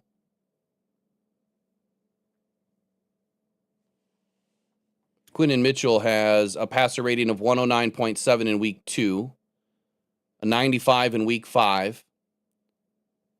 He's allowed, in week 5, he had 6 receptions on 9 targets, 81 yards. No TDs allowed on the season. Penalty-wise, he has 3 penalties, which I can assume are probably defensive holding and pass interference. I can assume. Let's bring up TA. Yeah. TA's at a 49.5 so far. Yeah, his grades aren't great. No. But he has 3 PBUs. Yeah. So he has more PBUs than the first 2 guys, more than Nate, more than Quinnen. He's allowed 18 receptions, which if you go to Quinnen, or if you go to Nate, he's allowed 13. Quinnen has allowed 18. So Terrion Arnold and Quinnen both have 18 receptions on the season so far. They've played in roughly the same amount of snaps. How many touchdowns has he allowed? He has 1 missed tackle. He has 6 stops in the run game. That's better than all these other guys. 20 solo tackles, 2 assists. His passer rating's 106 right now. That's not where you want it to be. But I would say it's not terrible either. What were you going to say? That yards per reception allowed isn't good either, 15.7. I was just going to say that I looked up Jahdae Barron and Maxwell Harrison. And Maxwell Harrison does not have enough snaps to qualify. And Jahdae Barron has a 63.3 overall with 74 snaps. Who was the first guy? Maxwell Harrison for the Bills. He's been injured all season? Yeah, he hasn't played. Yeah, so yards per catch, according to PFF, would be 17. Oh, wow. But this doesn't include the Cincy game. I don't know why the Cincy game's not added in here for PFF. PFF is so slow. They're just slow. So the 15.3 must be with adding Cincinnati in. Well, I don't know where you're seeing that, though. On Terrion? Yeah. Just on his PFF page. It says down here on season stats, he's 20th in yards per reception allowed at 15.7. He's 20th. Mm-hmm. He's the top 20th corner in receptions allowed. Yeah. So in yards per reception. Right. So allowed. that puts him in the top 20 in that category. Yeah. So that means that there's 44 other corners starting in this league that are worse in that category. I don't know what we're bitching about. He has 4 penalties on the season, 3 of which were accepted. So he has 3 accepted penalties. Quinnen Mitchell, 3 penalties, none accepted, I guess is what that means, with the parenthesis being 0. Yeah. Nate Wiggins has 1 penalty, none accepted. Who else do we want to look at? Sauce Gardner? So I was trying to look at, some of the players that have been taken in the first round and where they're at. Let's go back and look at Sauce. 63.6 overall grade. Coverage grade, 60.6. I mean, is that really... It's not that great. It's good, but it's not great. No interceptions. He's allowing a passer rating of 94. Remember, Terrion was 106. 3 PBUs, 8 receptions allowed. Let's make sure he's played in every game. Yeah, he's played in every game. He's also allowing 17 yards per catch. He's had 4 penalties, 1 accepted. And Terrion had 4 penalties, 3 accepted. His passer rating overall, according to this, is 112.5 in the premium stat version. I don't know why it's different over here. Like, why is it different over here? Why is his passer rating allowed 94 here? Mm-hmm. And then passer rating allowed down here is 112.5.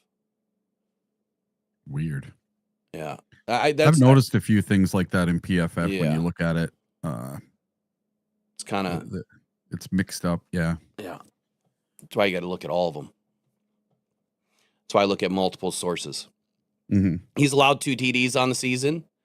That's the one thing we didn't look at. How many TDs for Terrion? 1. So he's playing better than Sauce is right now. If you really look at it, he's playing better than Sauce is. I mean, look at his grades over here. Let me blow this up a little bit. This probably would help. Look at his grades. Tackling. That's extremely good. Run defense. Love it. Defense overall, I don't know how this grade happens. They're putting a heavier weight on coverage. But this is why, if you go and compare him to Sauce, his coverage is terrible too. A 30.2 in week 3.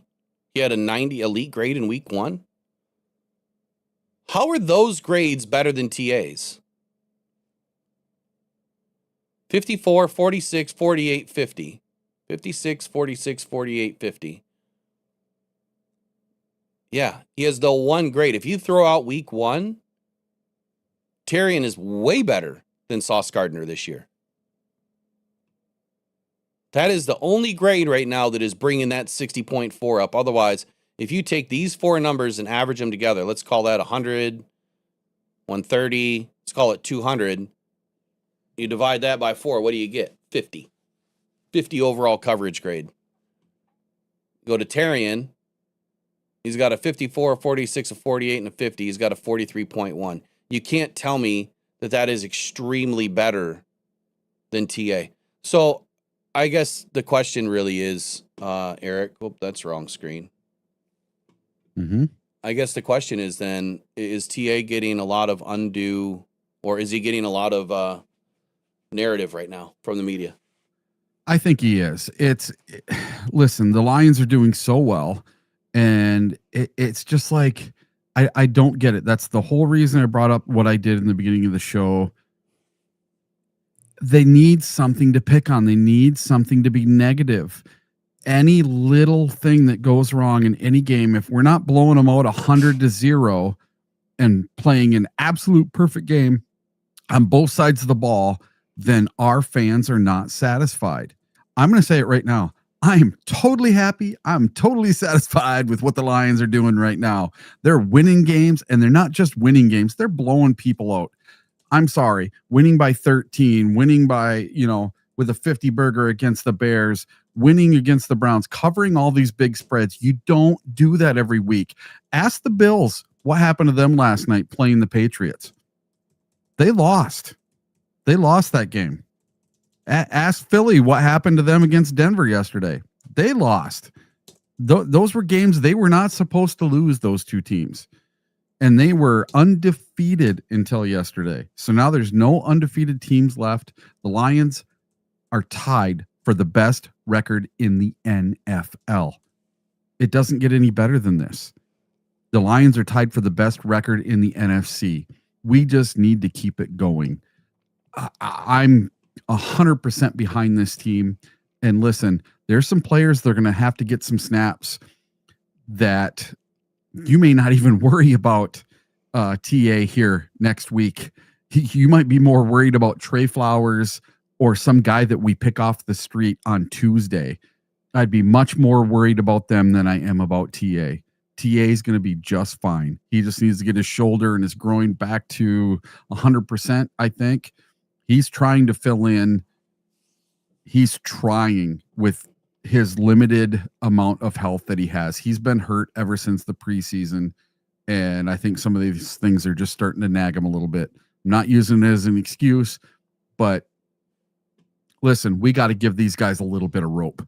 You got to give them a little bit of leeway. We are a championship caliber team, and we have 2 players right now that did not live up to the championship caliber that everyone wants yesterday, and that's Manu and Terrion Arnold.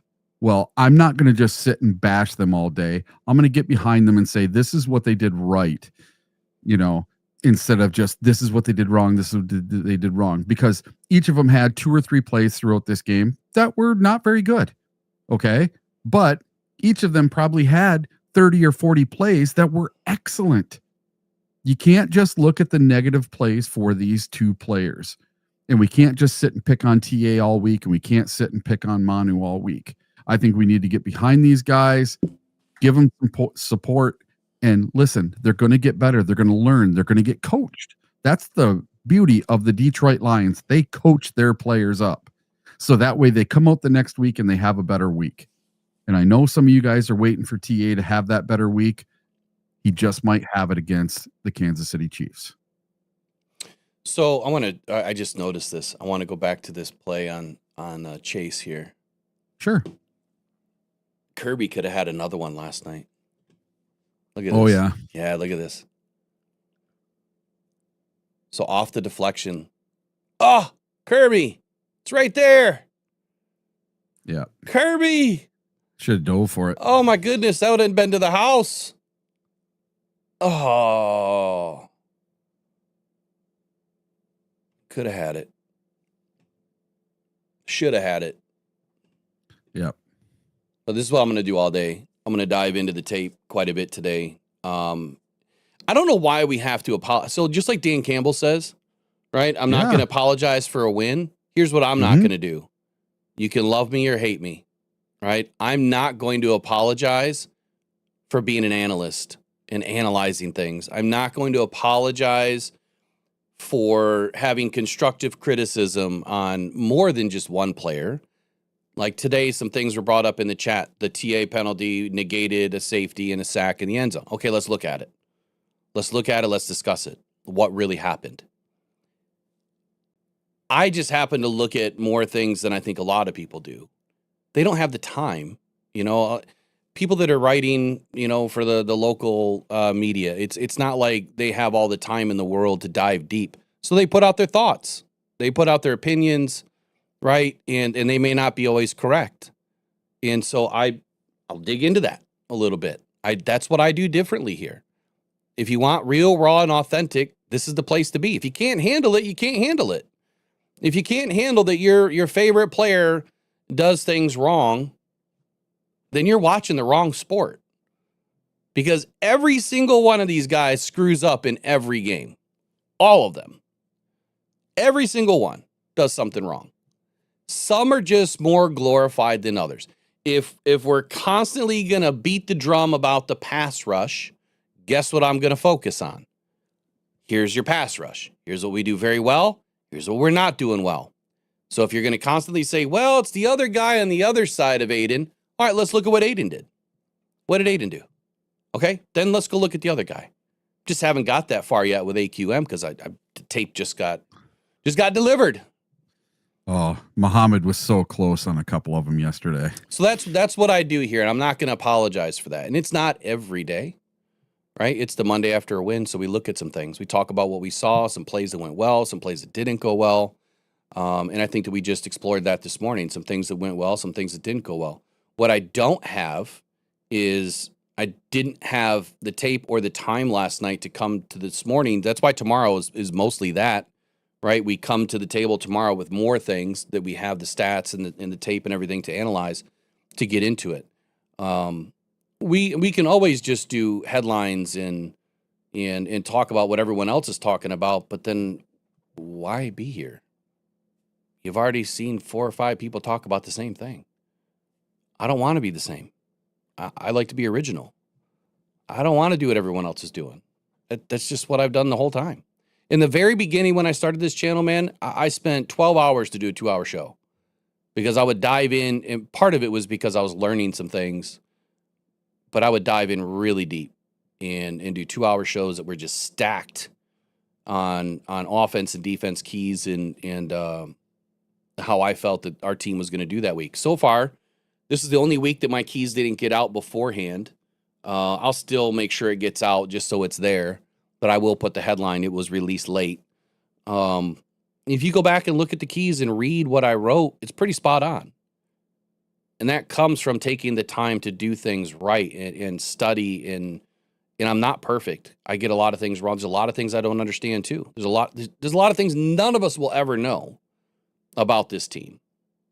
Matter of fact, All 22 said it best a couple weeks ago. He said, for the people that do this, right, we have a small subset of information and knowledge of what actually is going on here.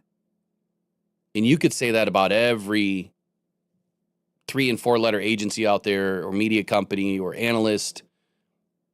The former pros obviously know a lot more. But we try to do as much as we can to deliver a different style of show. But then you know what? There's going to be days where it's just headlines. That's just the way that it goes. What else did you want to get to today? Well, we have some news from the Lions PR department, and there's quite a few of these today. I'm going to start with the Lions tight ends, the only tight end duos in Detroit Lions history to each produce a touchdown reception in the same game on multiple occasions are Sam Laporta and Brock Wright, 2 in 2024 and 2025. And then David Hill and Charlie Sanders with 2 in 1976. Next up, Detroit Lions safety Kerby Joseph has produced his 20th career interception. He joins Ed Reed as the NFL's only safeties since 2000 to record 20 interceptions through their first 4 seasons of a player's career, and he is the 6th player to do it overall in the NFL. Hold on a sec here. Sure. So, 1 second. Okay. Ed Reed. Yep. And Kerby are the only ones to do it since 2000 in their first 4 seasons. I don't got to sign it, do I? All right, here we go. I found this the other day. When was this? This was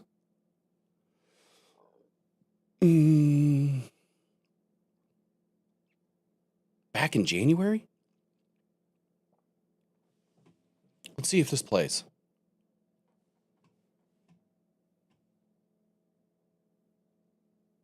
Oh, hold on. Why can't I hear that? Yeah.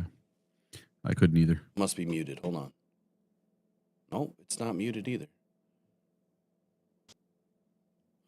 For some reason, it when I go to play it, it mutes. What in the world? That's strange. Yeah, it's unmuted. I go to play it, it mutes. Yeah, it goes.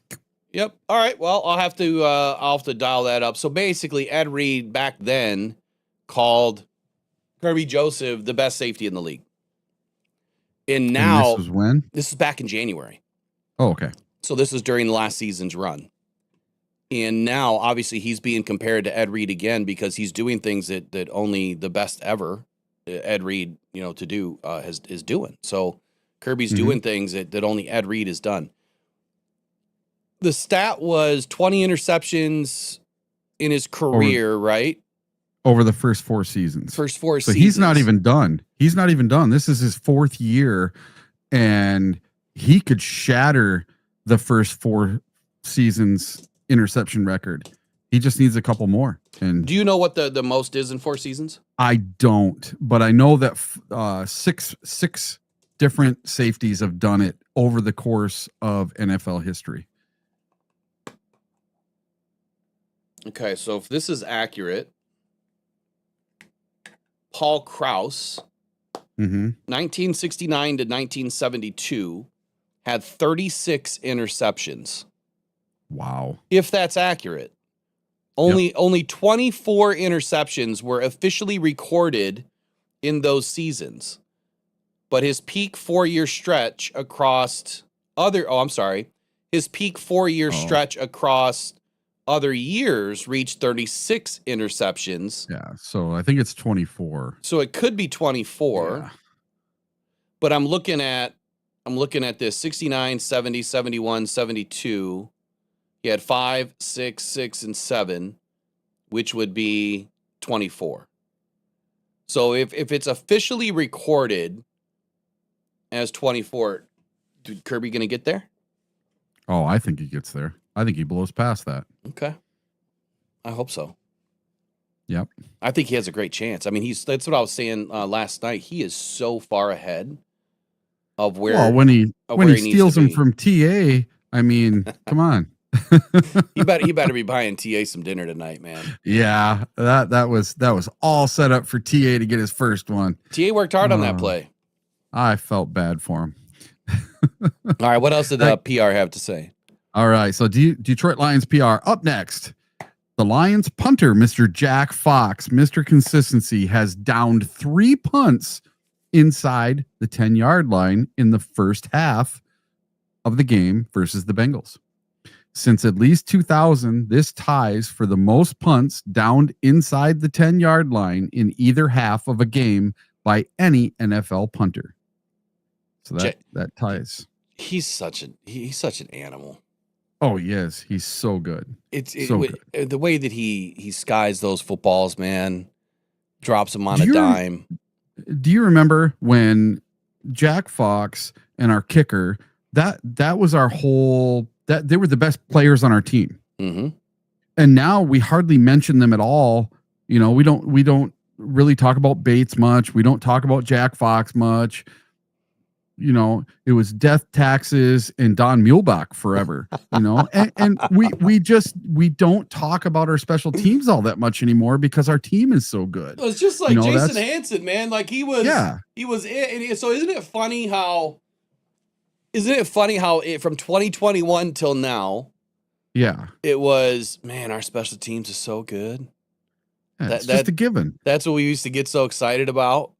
Yeah. Every game oh man, Fox got this. Look, watch, he's going to drop this inside the 5. Then the Lions lock him up with the richest punter contract at the time. Yeah. And now it's moved on towards last year, Jake Bates, which I'm getting a bit concerned that he doesn't have a new contract right now. But Jake Bates, he didn't get an opportunity last night to kick that 64-yarder. Why? Well, it was a 59-yarder. Was it only 59? 59, yeah. And I don't know why they didn't give him the shot. I really think because Zach Taylor and Dan Campbell are such good friends that he didn't want to run the score up on him. Oh, I don't because know it doesn't make any sense, because then at the end of the game, they run the ball out. I mean, they could have ran it down their throat and put it in the end zone if they really wanted to. I don't think that they're friends when they enter the game. Well, I just think I think we kind of took it easy on him yesterday. We could have put more points on the board. I think Zach Taylor might be on the hot seat a little bit. I know his team is all screwed up, but I mean, there was things going on in last night's game that you had to shake your head at for the Bengals. Browning just looked lost. Yes. In that first half, he just looked lost. And that's not good. I mean, he's playing better a little bit, in the second half. But anyway, keep on going, PR here.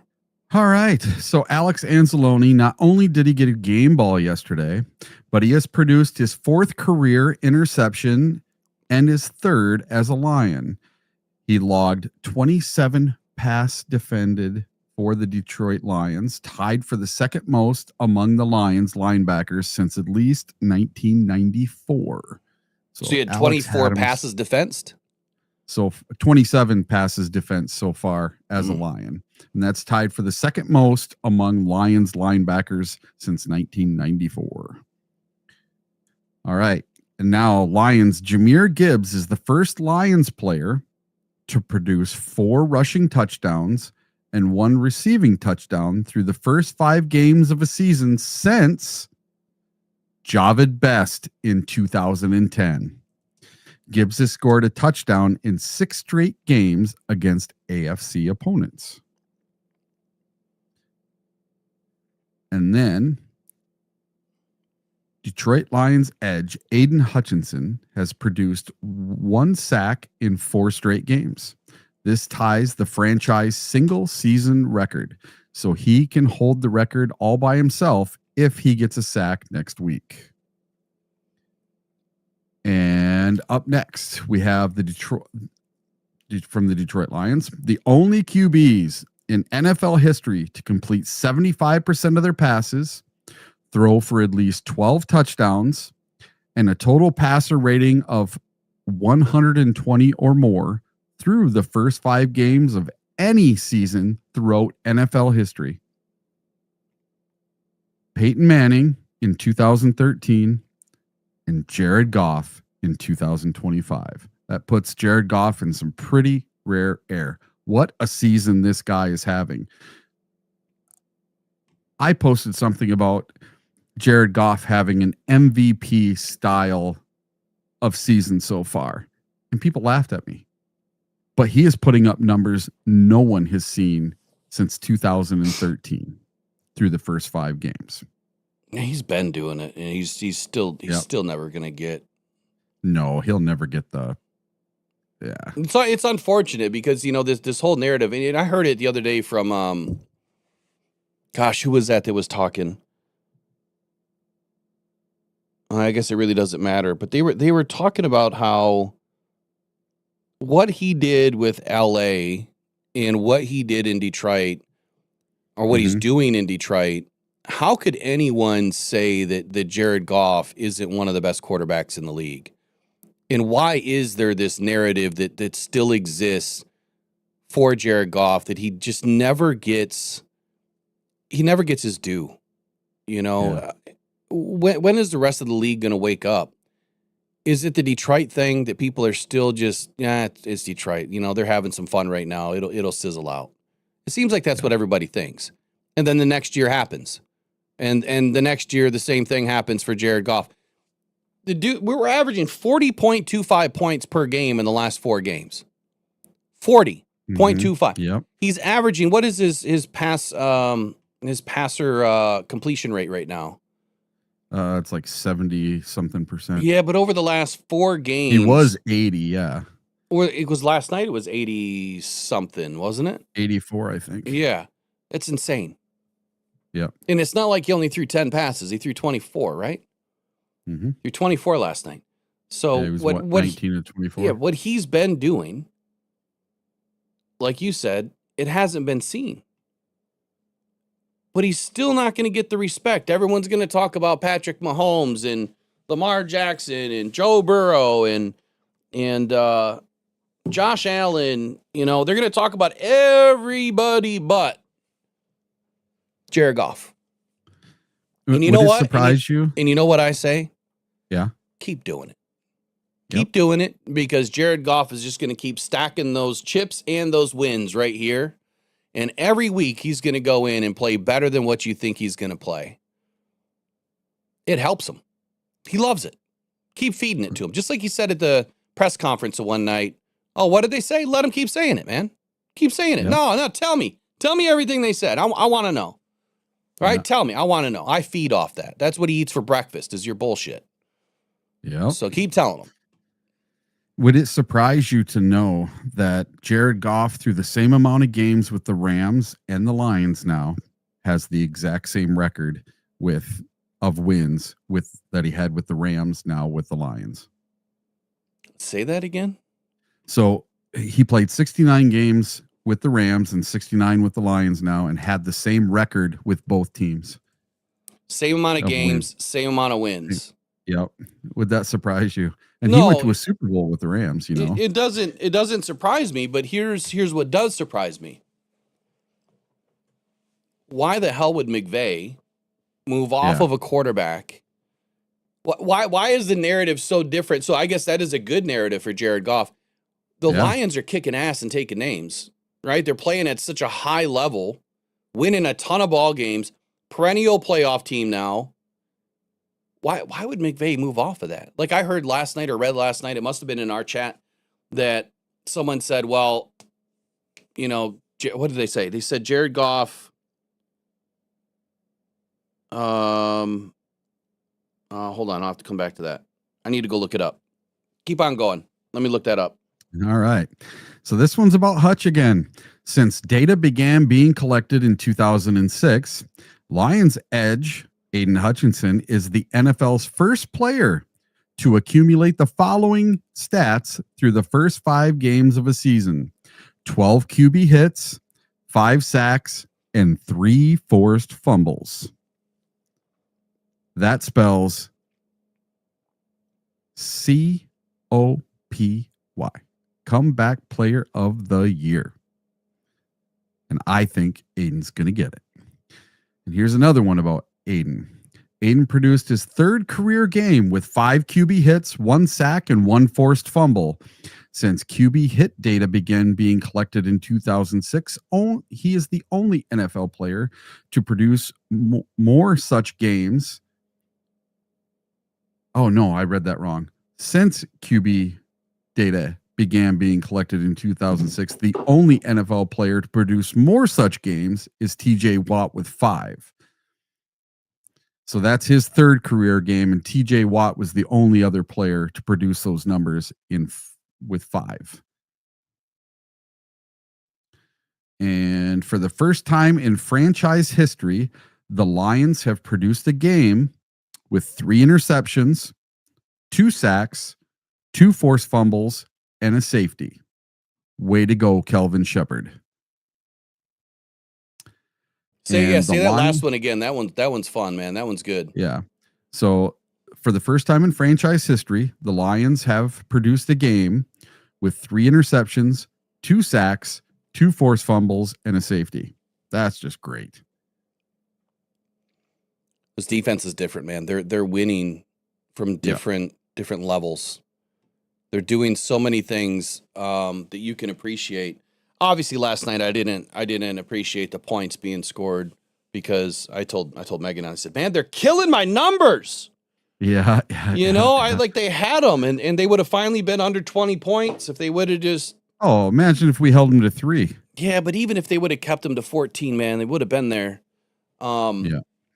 But anyway, this whole narrative about Goff, how Matthew Stafford won with the team that Jared Goff couldn't, and it was the same team. It was not the same team. It was not even close to the same team. No. And I was trying to pick apart who they added, but they added Von Miller. Yeah. They added then they had Deshaun Jackson and they re-signed Leonard Floyd that year. And then what was the other wide receiver that got injured in the Super Bowl? Cooper Kupp? No. Former Giant. Yeah. Odell Beckham. No, yeah, Odell Beckham. So not the same team. Not even close to the same team. Offensively and defensively. Just those, 3, 4, 5 additions, plus their draft that year. They had some players that were producing like Tutu Atwell, Ernest Jones, Bobby Brown, Jake Funk. I mean, not so much, but the top 3 that year, they were producing. So it wasn't the same team. And it wasn't Matthew Stafford, 100%. Had you had given Jared Goff another season with that team, and if Sean McVay didn't throw Jared Goff under a bus like he did, he was the escape route, man. That was Sean McVay keeping his job. And now you're seeing why. Jared Goff wasn't the problem. Just like how Ben Johnson, right? The other narrative about Jared Goff, just like how Ben Johnson was carrying Jared Goff, right? It was all Ben Johnson. There's the reason why this offense was so good. Do you guys realize that this offense is better? It's better than last year. Let's take a look at that. Do you have anything else you want to add? I got a couple more things here. So this next one is something that Matt Stafford never did with any team he ever had in Detroit. But Jared Goff did this with the team that we have in Detroit. The Detroit Lions have set franchise records in points scored, 174, and TD scored, 22, through the first 5 games of any season. That's something that Stafford never did here. He never had 174 points and 22 touchdowns in the first 5 games of any season. And I doubt he ever did that with the Rams either. Say that last part again. The points scored, what was it? 174 points and 22 touchdowns. In the first 5 games. In the first 5 games. And then the very last one, this is a good one. This is a franchise record for the Detroit Lions. Wide receiver Amon-Ra has passed Brett Perriman with 5,244 yards for the fourth most receiving yards in franchise history in just his 5th season. Yeah, Amon-Ra's a beast, man. He's already in 4th place in Lions history for wide receivers. In the keys to the game that I put on YouTube beforehand, because I didn't get them out, number 1 was Amon-Ra was going to eat over the middle. He did that. He had a great game. The number 2 biggest point was that Sam Laporta was going to have a huge game. He had a huge game. Was also given the game ball by Dan Campbell last night for the offensive player of the game for the Detroit Lions. He had a huge game last night. More than what I expected. I thought he was going to go at least 60 plus a TD, and I think he ended up doing, 94 in a TD. And that first touchdown that was scored, I mean, what an absolutely amazing play. He kept fighting forward and dove into the end zone. Beautiful play. Yeah. So, a lot of the keys to the game, they worked for me. So if you go to the community post on YouTube, you'll see my quick blurb. I put out something real quick about 20 minutes before the game last night of what I thought was going to go down. And I think we hit pretty well on it. The thing that I wanted to say, from year over year, when you look at how this team is performing, How many points do we have this year already? 174? Yep. Okay. Last year at this time, the first game, we had 26. Second game, we lost. We had 16. Third game, we had 20. Fourth game, 42. Fifth game against Dallas, we hung 47. That's 151 points. We are 23 points better year over year. Yep. 23 points better year over year. Jared Goff, from last year to this year, he had 3, 6, 8. He had 10 sacks through 5 games. Now, had Manu not been in the game last night, maybe we don't get 4 sacks. So what did he take? He had 1 through 4, right? He took 0 and 3. I really want to know how many of those sacks are on Manu. Right, but through 4 games, he only had 1 sack, Yep. right? Right. Okay, Yes. so he had 5. He has 5 sacks on the season now That's half. through 2025. So that's half. That's better, right? A lot better. Yep. Total offense. All right, total offense. Let's see where we're at. I know some of these games it seems like it's been low yardage for us. But 363, 463, 373. Okay, so through the first 3 games, we're averaging like 390 some odd yards per game, and we are only scoring on average about 20 points per game. That's a big problem. Having that many yards, almost 400 yards per game, and you're barely getting 3 touchdowns? This year, we're not needing to do all that, at least so far. But anyway, total offense. Last year, we had, 492 against Dallas is insane. We had 2,080 yards in 2024. What do we have this year? Let's take. See, that's where, like, when they say the number 1 defense or the number 1 offense in the league, they always go by yardage. I don't like that. I like scoring better than I do yardage. And I've said that before. Okay, so It's not about how many yards you put on the field. It's about how many points you put on the board. Yeah, yes and no. I think you can look at it all different ways.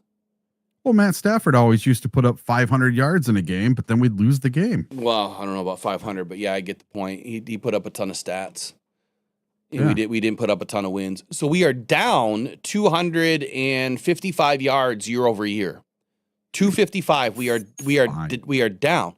However, we've scored 23 more points. Why is that? Well, our defense, right? Our defense is getting takeaways. And so this is like when you look at a metric, right? And you see it and you were to compare these numbers, if you just looked at yardage and I didn't tell you anything, if I said, Eric, last year, Ben Johnson was able to produce, like, think of the narrative if I was writing something. Oh, Man, yeah. so last year, man, Ben Johnson was so much better than John Morton because the Lions put up 2,080 yards. And look at this year. They're barely putting up 1,825. Told you that it was all Ben Johnson, right? So if I put that out there, what would you think? Oh, shit, is he right? I think you're nuts. No, but no, I mean, if you read that right off the get, you would look at that stat and you'd say, well, I guess I can't argue. I mean, that's 255 yards. That's a whole game's worth of stats or worth of yards. I guess Ben Johnson was the answer. Oh, wait a second. But you didn't. When your average drive. There you go. When you don't look at the defense and you don't see that we're getting the ball on the other side of the 50 more often than not because of an interception or a fumble or something, right? The takeaway is giving us less yardage to work with. Well, look at That's after the that difference. safety yesterday. After the safety yesterday, we got the ball on the 10-yard line. I don't know how it happened. I don't know what the foul was. Even the guys on TV were confused. They couldn't hear it. I didn't hear it either. Yeah. But we ended up getting the ball at our own 10-yard line. So, of course, we scored a touchdown. I mean, easy peasy. You only got to go 10 yards. So the one report that I haven't gotten into yet, which I'll get into in just a second, but I wanted to look at two more things year over year. So rushing on the season, we're at 674 in 2025. And last year, through the first 5 games, wow, we were pounding the rock last year. 139, 187, 116, 184. Jeez. Whoa. 789. So we are 115 yards ish less over 2024.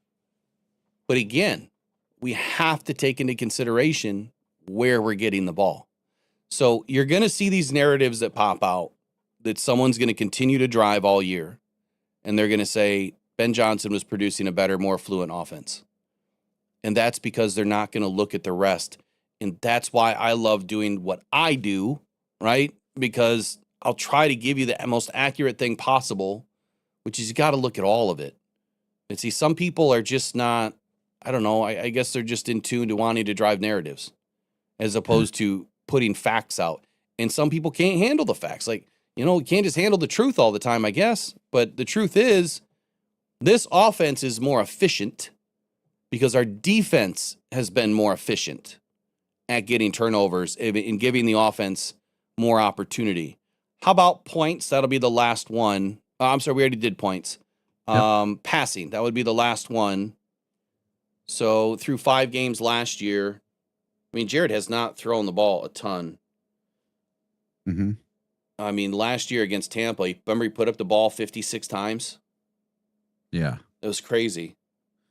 Can't do that. I hope that for the remainder of the season, just like yesterday, Goff is 19 of 24. Perfect. Let's do that all season long. I can live with somewhere between 20 and 28 passes a game. That is the perfect spot for Goff. Even if he's under 18 for 18, I'll deal with that too. I guess it depends kind of the matchup, you know, and who we're going up against and what that game is going to dictate. But I think you're spot on, man. 25 attempts in the game for passing, I think is perfect, especially if you're a well-balanced team and you're able to run the ball efficiently like the Lions have been able to do in most games. But there's been a couple of, like last night, we were not very efficient, it seemed like at times. But again, I got to watch the tape. 1151 this year to 1291 last year. So 140 yards difference over 2024. And again, if you look at all these numbers, 140 difference in passing, 125 difference in rushing, a total of, that doesn't make sense. Hold on. On here, it says our passing on the season is 1151. 1151 minus 1291 is 140. So we're minus 140. On here, it says our rushing total is 674 for 2025. Maybe I added wrong. Let me go back. Rushing. No, I added it right. 1, 2, 3, 4, 5. No, I added it right. So 789 minus 674 is 115.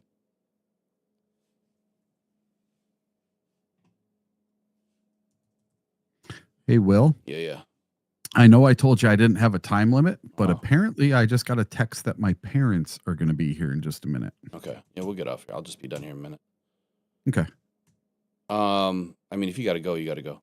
So that's 255. Well, what doesn't make sense? No, that's right. On here it says 245. So I don't know where the 10-yard difference is, but the goal is field position. So you're spot on with that. Eric, give us your final 30. You can get out of here, man. Hey, we're 4-1. We got the best record in the NFL, best record in the NFC North. We got a 1.5 game lead on the old Packers. This is fun, fun, fun. I love having the lead. Let's keep it. Let's not give it up. On to Kansas City. Here we go. I love it. Go Lions. Kellogg's Frosted Flakes. 4 simple ingredients plus vitamins and minerals. That's it. Commercial time. Yeah, I don't support Kellogg. Sorry, and I can't eat cereal. Anyway, I'm gonna roll through a couple of videos. I'll catch you. There'll be a new sheet in your inbox tonight. I didn't get it out to you before today, but there'll be a new sheet there that has a lot of the stats caught up. So we'll catch you tomorrow. Okay, sounds good. All right, we'll see you. Oh, look at that! I still got a scene. I didn't touch that. I don't know. Maybe Eric did that. I didn't do it.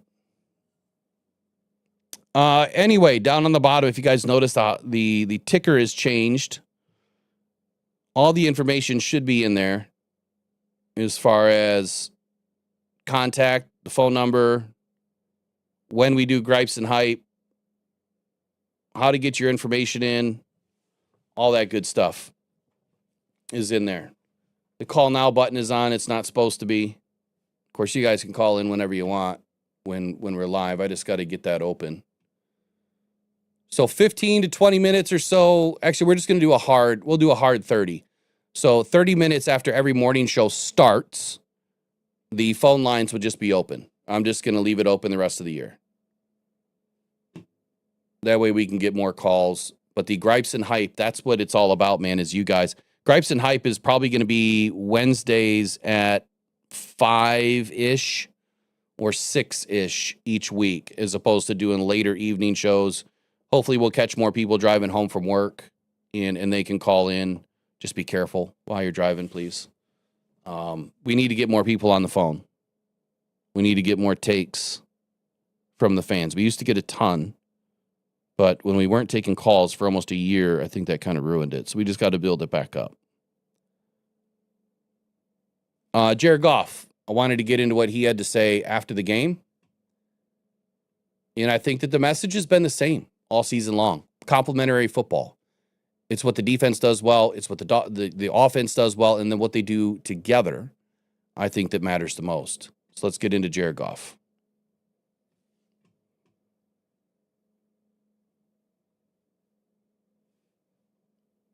Yeah, it feels like the last 2 weeks they've done that for us and given us short fields, and I think we capitalized on all of them but one tonight. Want to capitalize on all of them, and it's a big emphasis for us to continue to do is score off turnovers, especially at the clip our defense is getting them. So, yeah, a little area we can be better at, but they're doing a hell of a job. All right, I'm going to pause there because I caught holy hell from a lot of fan base that said, Will, why are you being so critical of John Morton's play calling after we get turnovers? Well, you just heard it from the man himself. Their focus this year was to capitalize on turnovers. And when they're talking about getting turnovers this year being an emphasis prior to the season starting, well, that means that the offense has to do their job too. If you get a turnover and then you don't do anything with it, what's the point of the turnover? It didn't help you. If you get a turnover and go 3 and out, okay. You just took a minute and a half off the clock and now you're punting the ball again. That didn't do anything, especially against some of these more potent offenses that they're going to score. You give them more time with the ball, they're going to score. So we have to capitalize on turnovers. The Lions have been doing an excellent job at this over the last couple of weeks, just like Jared Goff said. But this is a point of reference and emphasis for this team here in 2025. You guys dialed up the touchdown pass for David. I'm just curious, from a player's perspective, how much does it mean when the team puts an effort into giving you a memorable moment in your homecoming game like you guys did for David? Yeah, I don't know if that's why we did it. I think it was just a good play for this week. I think it, maybe the idea was to get him in the end zone in that way, but I don't know. I think it was really cool for him coming back here, seeing you could see the emotion he was dealing with, and being back here for the first time, I believe, in quite some time for him, and playing in front of some of his family, and it was cool. It was so cool. I wanted him to score so bad. The touchdown that he threw was kind of like, we need to get him in the end zone himself. So when he finally scored at the end there, it was fun. What's your film breakdown of David's? Perfect. Style and his execution. 1 for 1 touchdown. It's pretty good stats to me. You guys usually have to kind of wait to see the film, but just maybe on the fly what you thought of Manning's Yeah. I thought he fought his tail off. It's hard, man. It's it's his first game, and everybody's first game. There's going to be mistakes made, and that's what I tried to tell him is, dude, you're not going to be perfect. You're going to make mistakes. It's okay. Like just as long as the next one is better, and the next one you learn. So yeah, I thought he fought hard. I know there's a couple he'd like back, but I thought he did some good things in the run game, and even the pass game there were some good moments too. But he fought. Going into Sam Laporta's hot start and just his big day, and how were you able to feed him as much as you were today? Yeah, it was fun. I think we got him that one early down the sideline. Then he scored later that drive. Yeah, he's a big part of our offense, and again, we feel like we say it every week, but the more we get him involved, typically the better things are. And today was one of those days for him. How was the secret weapon on the test line? I mean, he had 3 for 3 on his catch. Just talk about the He had 3 catches? No, just this season. Oh, yeah. Sure. No, he has had 3 big catches. Yeah, he's been great. I think today the Leaf goes down. He has to fill in, play a lot of plays he probably hasn't practiced yet. He had to be studying, and yeah, it was cool to have him out there and catch that touchdown. It's great. Yeah, he played well. You guys seem to play a complementary football. I mean, at least you Mhm. have that, which maybe is why you're 4-1. Just how important is that for good football teams to play as complementary as you guys have played here to begin the season? That really is kind of our hallmark these last 4 wins. When we've needed it on offense, they've picked us up on defense. When they've needed some help, we've picked them up on offense. And it hasn't always been perfect on both sides, but it always seems to be at the right moment. One of us is making the play that's helping out the other. Special teams as well. Obviously with last week with Khalif and some of the punts Fox had today were just field flippers are huge. It's really huge. So yeah, we pick each other up. Good teams do that, and good teams win a lot of games in a row, and that's 4 in a row for us, and feels good. Going back to Tesla real quick, just you've had new receivers and new tight ends come in over time, and you take some time to gain trust with them. Where do you think that you are? How comfortable do you feel with Tesla? Very, very comfortable. His route tree will continue to grow. The stuff that we like him on right now is I'm very comfortable with him and then as we go on, there will be more things that I become very comfortable with him. But he's got great hands. He catches the ball away from his body. For me as a quarterback, that's like the number one thing that makes me pretty confident to throw it to you when you catch it away from your body. He's strong, he's physical, he's fast, he's smart, he does all the right things right. So just as time goes on, he'll continue to get more and more. Good. Let's go Tigers. Go Scooble. There you go. How we doing? Good. All right, we'll come back. We'll come back to a couple of others. So, real quick here. Tesla. A lot of conversation about Tesla in this game. Biggest statement made by Jared Goff is Tesla had to get in and play, run routes, things that he hasn't been doing. And it's a testament to how well he's studying and how well that he's taking ownership of his opportunity when it does come. Last night it came. Unfortunately, Khalif Raymond got knocked out of the game. And when he's out of the game, you need guys to step up, right? And you guys know this. Dan talks about it all the time. It's the next man up mentality. And if you're not ready, it's going to show. It absolutely is going to show up. So if you go out there and you have a bad performance, then that's on you. Oftentimes, it seems like the blame gets pushed around to other guys. Jared Goff seems to catch a lot of blame. He's also the first guy to step up and say, you know what? Man, I had a bad throw there. Just like he did with J-Mo the week before. Had a bad throw. My question to y'all is this, though. What happened with J-Mo yesterday? Again, I have not seen all the tape yet. But he had only one target the entire day. One target. Why? Why only one target? One of the fastest receivers in the game. And you would think if you need to get the ball out quick that J-Mo's probably going to provide you with that opportunity.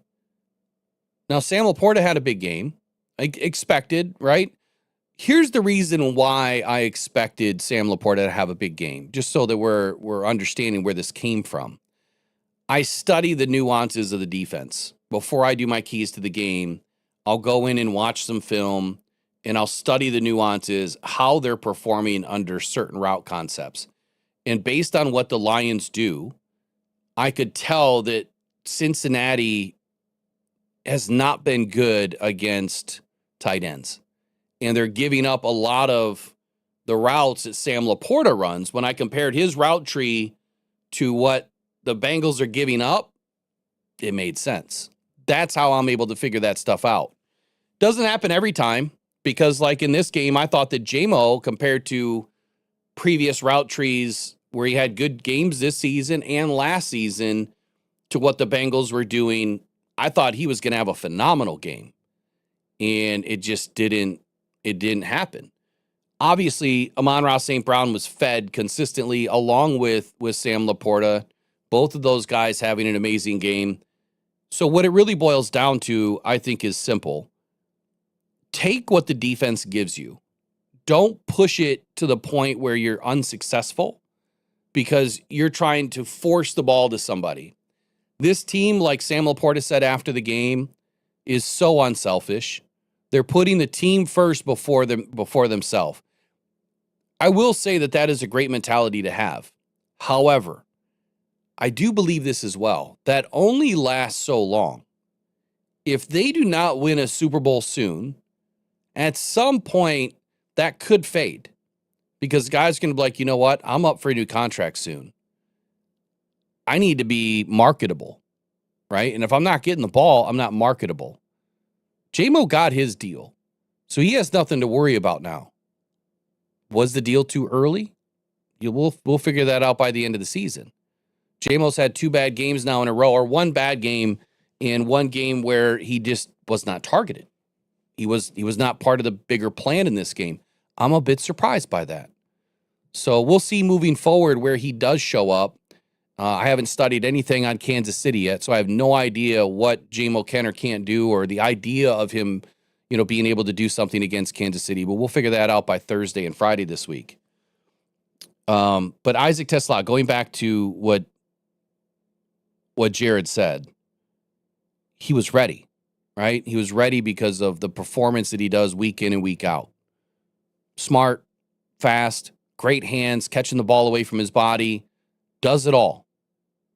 Now he just has to get installed into the game plan, and he was totally comfortable and ready for it. So big hats off.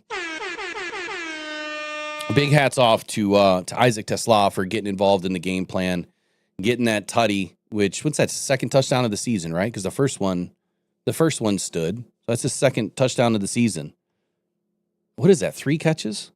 What does he have for catches yesterday? He had 1 catch on 1 target for a touchdown. And then the other 2 catches were amazing catches. Dude's on a pretty good clip when you look at it from a highlight reel standpoint. I thought Brock Wright played a decent game yesterday. I know that there was a lot of complaints on his blocking. I'm going to dig into that today. J-Mo, I'm going to dig into his routes and figure out what happened. Why was he not targeted? Was he really blanketed? Was he bracketed? Was he running bad routes? Was he not creating separation? Because I can tell you right now that Amon-Ra St. Brown in this game had great separation. That I do know. I saw that stat early this morning. Wonder if there's the stats in there for J-Mo.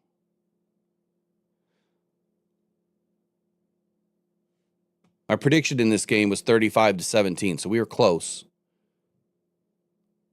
Again, I was hoping that they weren't going to even come close to that, but all right, receiving stats. Jamison Williams, get this. Wow. 5.3 yards of average separation. 5.3 yards of average separation. But that's only considering the 1 target and the 1 reception. I need to dig into the tape there and see what happened on the rest of the play. If you have that much separation, like Amon-Ra St. Brown is averaging 3.5 yards. That's a ton. That is a ton. Sam Laporta, 4.6 yards of separation. Jahmyr Gibbs, he was targeted 2 times, 2 receptions, 1 TD, had 5.4 yards of separation. Get this. Isaac Tesla, on that 1 catch, it must have been contested. Remember, I still haven't seen the play. Must have been contested. Only 1.3 yards of separation. So was it a contested catch? Had to have been. Had to have been. Yeah, Sam was wide open, man. I expected that in this game. It was contested. Okay. I mean, the stats, they can tell you part of it, right? It can tell you part of it. And I also noticed something else, and I hope to see this in the tape. I could have sworn we had 3 tight ends in on a couple of plays. And I thought that we were going to go big and pound the rock in the second half. Using 3 tight ends obviously would make sense for that. But I think that we were running some good pass plays, some really nice pass concepts out of it too with Sam Laporta. So I can't wait to dig into the tape. That's going to be my afternoon study today while I'm doing some other things. So be prepared. Tomorrow I'll come with some more things. There could be some criticism in there. So shell shocker. Make sure you wear your thick skin tomorrow morning. All right? Make sure you wear your thick skin because we're going to give you some constructive criticisms as well as some attaboys. Right? They're gonna get both. I love it how people say, "Oh my God, this dude he just hates Hutch. I'm gonna unsubscribe here." Let me help you. Let me help you unsubscribe. It's just crazy to me that people don't understand. This is what every other 3 and 4 letter agency is doing. Every single one of them. They're gonna talk about the good and the bad. And if they're not, then that's narrative driving. I'm not doing that. There ain't no way. Let's run through the insights real quick, and I'll follow up later with some videos. Jared Goff completed 17 of 19 passes for 229, 3 touchdowns, had a clean pocket yesterday. All those from a clean pocket. Jamar Chase, he caught 6 for 110, 2 touchdowns. Most of his production coming against off coverage. 4 catches, 97 yards, both touchdowns against off coverage in this. Chase's first touchdown on the day had a 12.5% catch probability, the most improbable touchdown catch this season. I didn't see the first one, so I'll have to dig into that. Aiden recorded 8 pressures and a strip sack in the Lions' Week 5 win and is the only player in the NFL with at least 7 pressures and a sack in 3 different games so far this season through Week 5. Hutch generated 3 of his pressures in under 2.5 seconds. There you go. That's the mark, 2.5 seconds. And averaged a 0.67 second time off the line of scrimmage. So he means he's getting off pretty fast. The 9th fastest in a game this season with a minimum of 20 pass rush attempts. I think that minimum needs to come up a little bit. That would push Aiden. That would push Aiden up a little bit. I don't know why they use 20.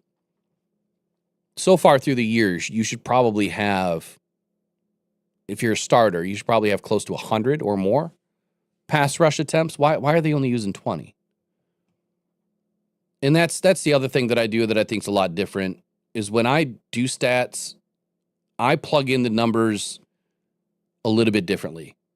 I try to look at the stats for what they are, but I also try to look at the stats for what they're supposed to be.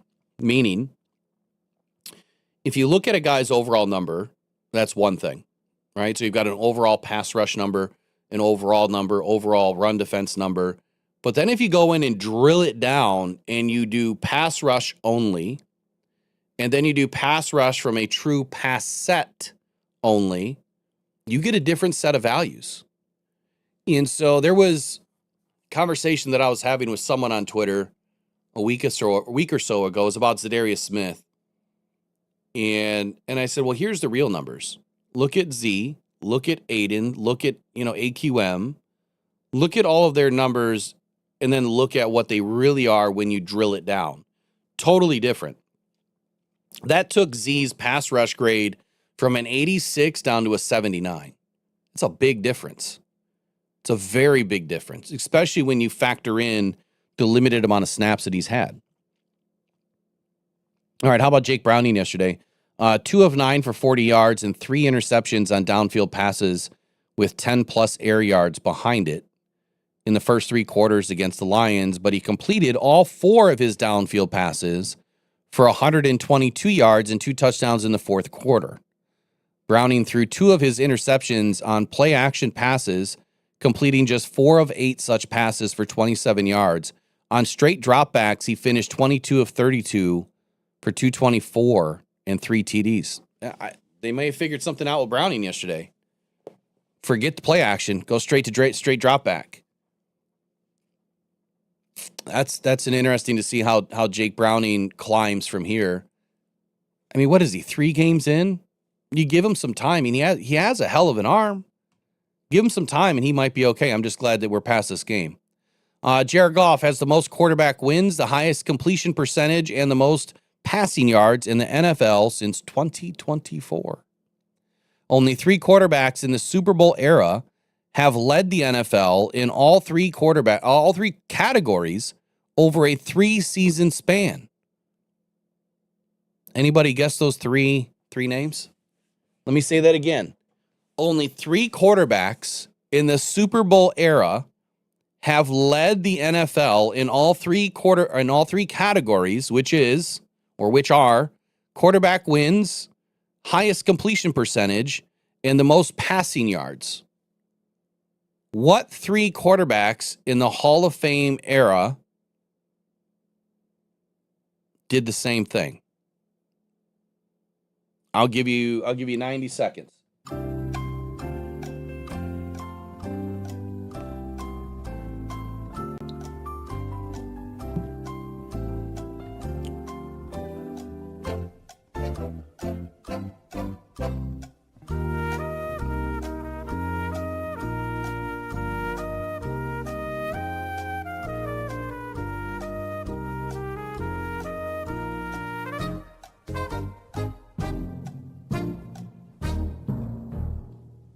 All right, Jomo, the Lion King, says Peyton, Brady, and Breeze. All right. Peyton, Brady, and Manning, Breeze, and Tom. I'll say one name so far. Maureen, I'm not bald anymore. Like we got some hair back. We got some back. It'll probably disappear again. All right, so here's the 3 names. Peyton was 1. Peyton Manning, Steve Young, and Fran Tarkenton go into the Wayback Machine. Those are the only 3 quarterbacks in NFL history that have done what Jared Goff is doing right now. That's a pretty nice cloud to be sitting on for Jared Goff. Jamar Chase yesterday had 73 receiving yards over his last 2 games. This was the fewest in any 2-game span since week 17 and 18 of 2023. Well, yesterday he had a much better day.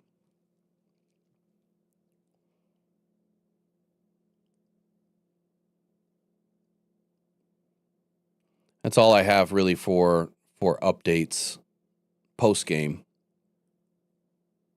The one about Jared Goff, that was prior to the Bengals game. So now I'm wondering where those numbers have gone, right? Quarterback wins, highest completion percentage, and passing yards. I expected a lot more passing yards yesterday. Pretty good game overall.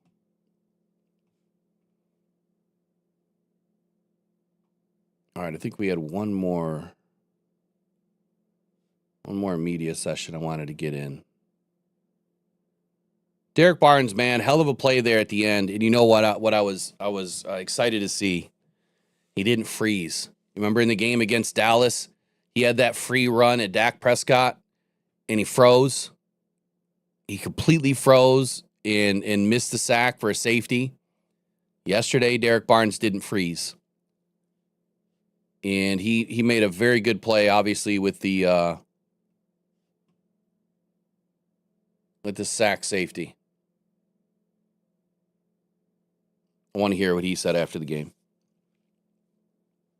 Funny, Snoopy. Chuck Long, Rodney Peete, and Joey Harrington. That's hilarious.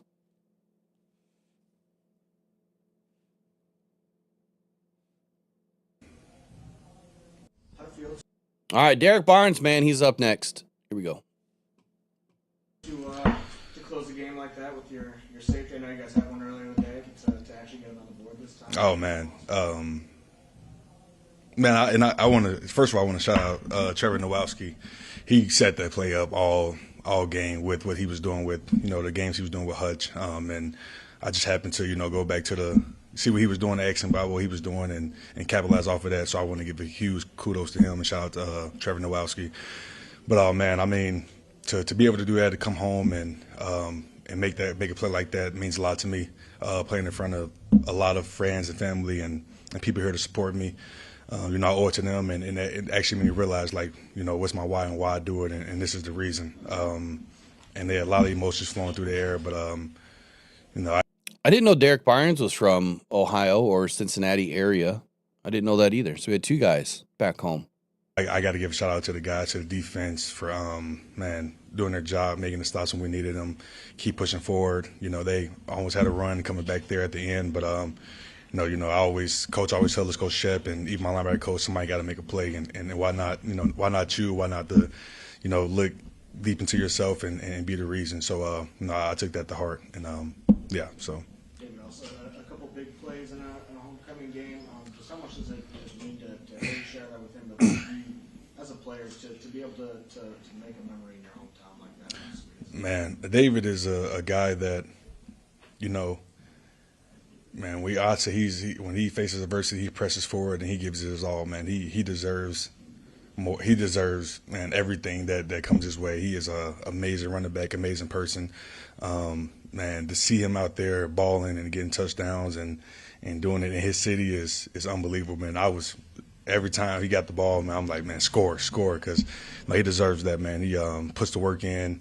He's back home in front of hundreds and hundreds of family members and friends, man. He's a baller, and I'm super proud of him. So. Do you have an estimate for how many friends and family were here today? I said about 100. I'm not gonna lie to you. This the most. Look, this the most. And she said that she see a lot of 55 jerseys. I don't really see them when we go on other games, even at home, and I'm kind of disappointed about that. So fans, y'all watching, I don't want to promote nothing, but go buy my jersey. But no, I seen them, man, just to see a lot of. I mean, we driving there on the bus, and I'm seeing 55 jerseys out there, man. That's love, man. I just that was my main goal today, is just to make the people here that came to support me proud. So. Shep's been on you guys to stop the first drive touchdowns. You did that today. Yeah. So you're not going to hear about that on Monday. Right. You're not going to hear about letting up points late. 100%. What do you think is going to be? I mean, he has very high expectations for us, and we do too. We have a standard on the defense, and we don't live up to that. I mean, obviously with the win, that's great, but when we get to playing teams like the Chiefs, and nothing against the Bengals, I think they're an amazing organization. But when we get to those, Philly, when we get to those, guys the teams that we know are going to challenge us a lot, those small mistakes can beat you. And I know he's proud of the win, obviously, but there's a lot of things that we can correct, a lot of things that we could, get better at, and we will. That's what we do. We go back to the drawing board. We go back to practice and eliminate those mistakes, because when the big games come, we need to be on point. So, no, I mean, obviously a great team win, but obviously a lot more stuff that we could have done better out there on the field. So. Something that's lacked from the linebacker room the last couple of years is turnovers. Jack strips one the other day. Alex gets safety. You force a turnover with the safety, essentially. Mm-hmm. How much of a priority has that been to kind of maybe take that aspect of what you guys do to a different level this year? Yeah, I mean, we preach it all the time. I mean, it's funny because we do this tradition where we watch all the turnovers, on Saturdays. We come in as a whole defensive unit and we watch all the turnovers around the league, and we always look at each other's linebackers like, man, we got to start getting the ball out and getting interceptions and sacks and things like that, because, we got a phenomenal group from, myself to Enzo, to Jack, to Nowalski, to freaking Grant. We got new guy coming in here, Summers. We got, I hope I'm not missing nobody, please.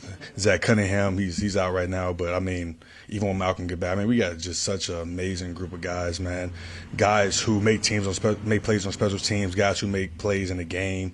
Like, we're a solid group, man, and we have high expectations for ourselves, and I feel like when we out there, we're competing about making a play, but also doing it within the scheme, and obviously not competing against each other, kind of, but in a fun way. And we just love to see each other win, man.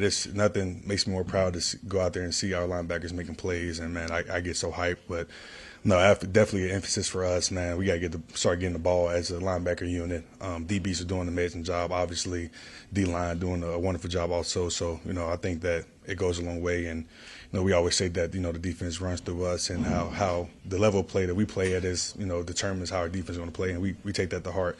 And Shep has a really, he was our coach at a point in time, and, he has high expectations for us. And, we learned a lot from him, and we know what the goal is. So. Watching all the turnovers, what is the objective of that besides motivation? I guess? What you mean? Watching all the turnovers, what are you looking to gain from that? I guess exercise. Yeah, I would just say, continue to do it. We got one of the best, in my opinion, one of the best offenses in the league. So when you can keep giving them the ball and allow them to get their explosives and get our running backs going, wide receivers going.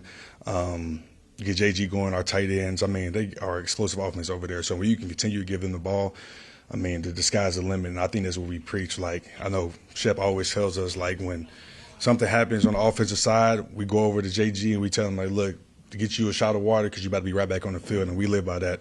And we truly mean that. And we just got to continue to play complementary football. And that's how it happens. If defense is down, offense got our back. If offense is down, defense got their back, and then special teams also.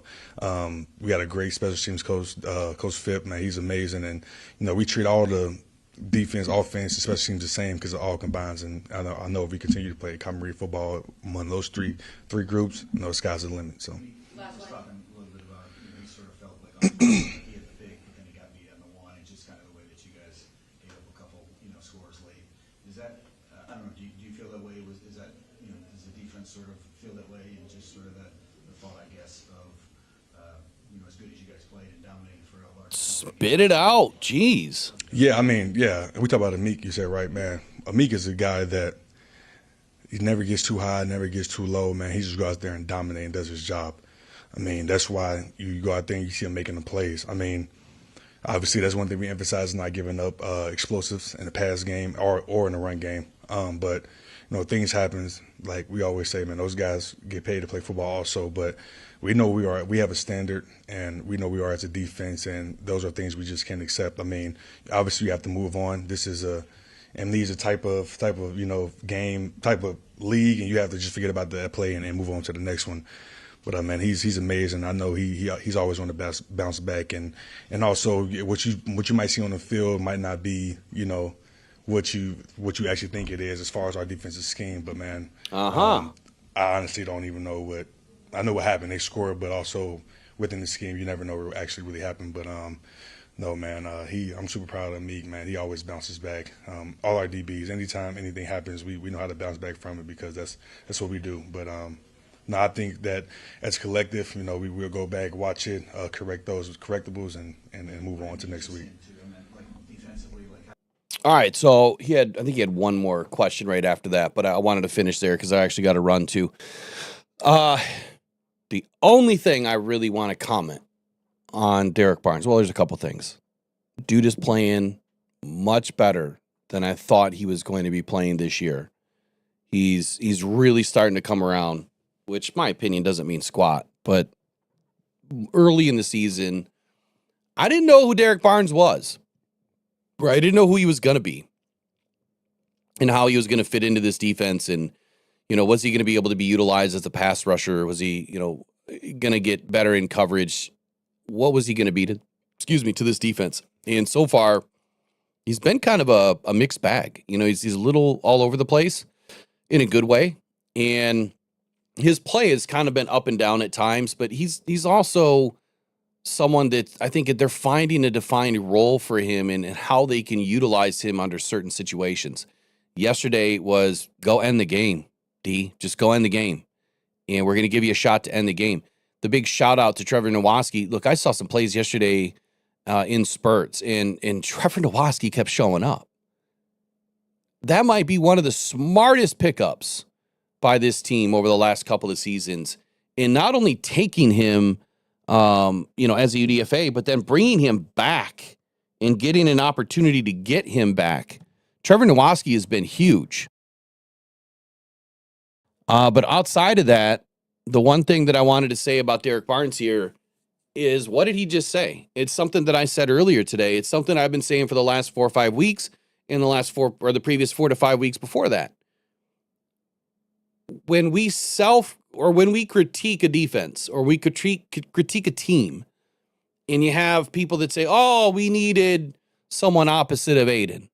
Oh, we need this X, Y, and Z. Oh, Terrian's terrible, right? You hear all the negative. What do I always say? We don't really know what their assignment is. What were they supposed to do on that play? If the edge opposite of Aiden isn't getting a bunch of sacks, go and watch the film and you'll probably figure out maybe he wasn't supposed to go. Maybe he was just supposed to contain. Right? And he just said it. You don't know what our defense is really supposed to do. Outside looking in, you really don't know what their scheme was supposed to be on that play. And what that means too is you don't know if somebody else screwed up. You don't know if there was a miscommunication on the play. So overanalyzing, I think it happens often. Will never be totally correct. You know, I think that we can look at it at a face value and just say, man, I think that this is what should have happened. This is what could have happened. This is what did happen. But we'll never fully know unless we were able to get the call sheet, you know, from the game. That would be fun to be able to get a call sheet from a game. Probably never happen. But, you know, maybe in 5 years, hey, can we get the call sheet from, you know, week 5, 2024 or 2025 or 2023? Just to look. Is it really going to matter now 5 years later? Probably not. Just what did you call? At least what did you call? That would be fun to watch. All right, I'm going to dig in. You guys have been great as always. It's going to be a fun film evaluation this week. I think that there's going to be a lot of good, a lot of bad. I'll break it down. Film week this week for members only is going to be a big focus on Aiden. And let's see how he's progressing. I know that there's been quite a few of you that say, man, you know, I felt a certain way or thought a certain way about a player. And then after we go in and break some stuff down, that thought process kind of changes a little bit when you're able to see some things a little bit differently, if that makes sense.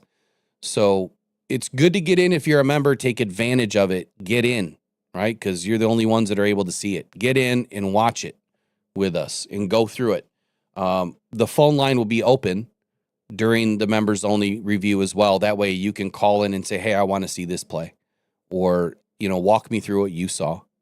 So get in, man, do it. It's only like $4 or $5 a month. I am going to try to finish. I am hopefully going to finish the other member option, which would transition away from YouTube. Still be in YouTube, but there's going to be some other options to be able to do more things on a different platform that we don't have to worry about copyright and stuff like that as much. So, all right, you guys have a wonderful day. We'll catch you in the next one, and that'll be tomorrow morning at 8 a.m. We'll be on time tomorrow. I'll get the rest of this OBS stuff fixed today. So take care. We'll see you. Bye-bye. Oh, of course, I don't have any outros or anything. I think I got one somewhere. Somewhere in here. Here we go.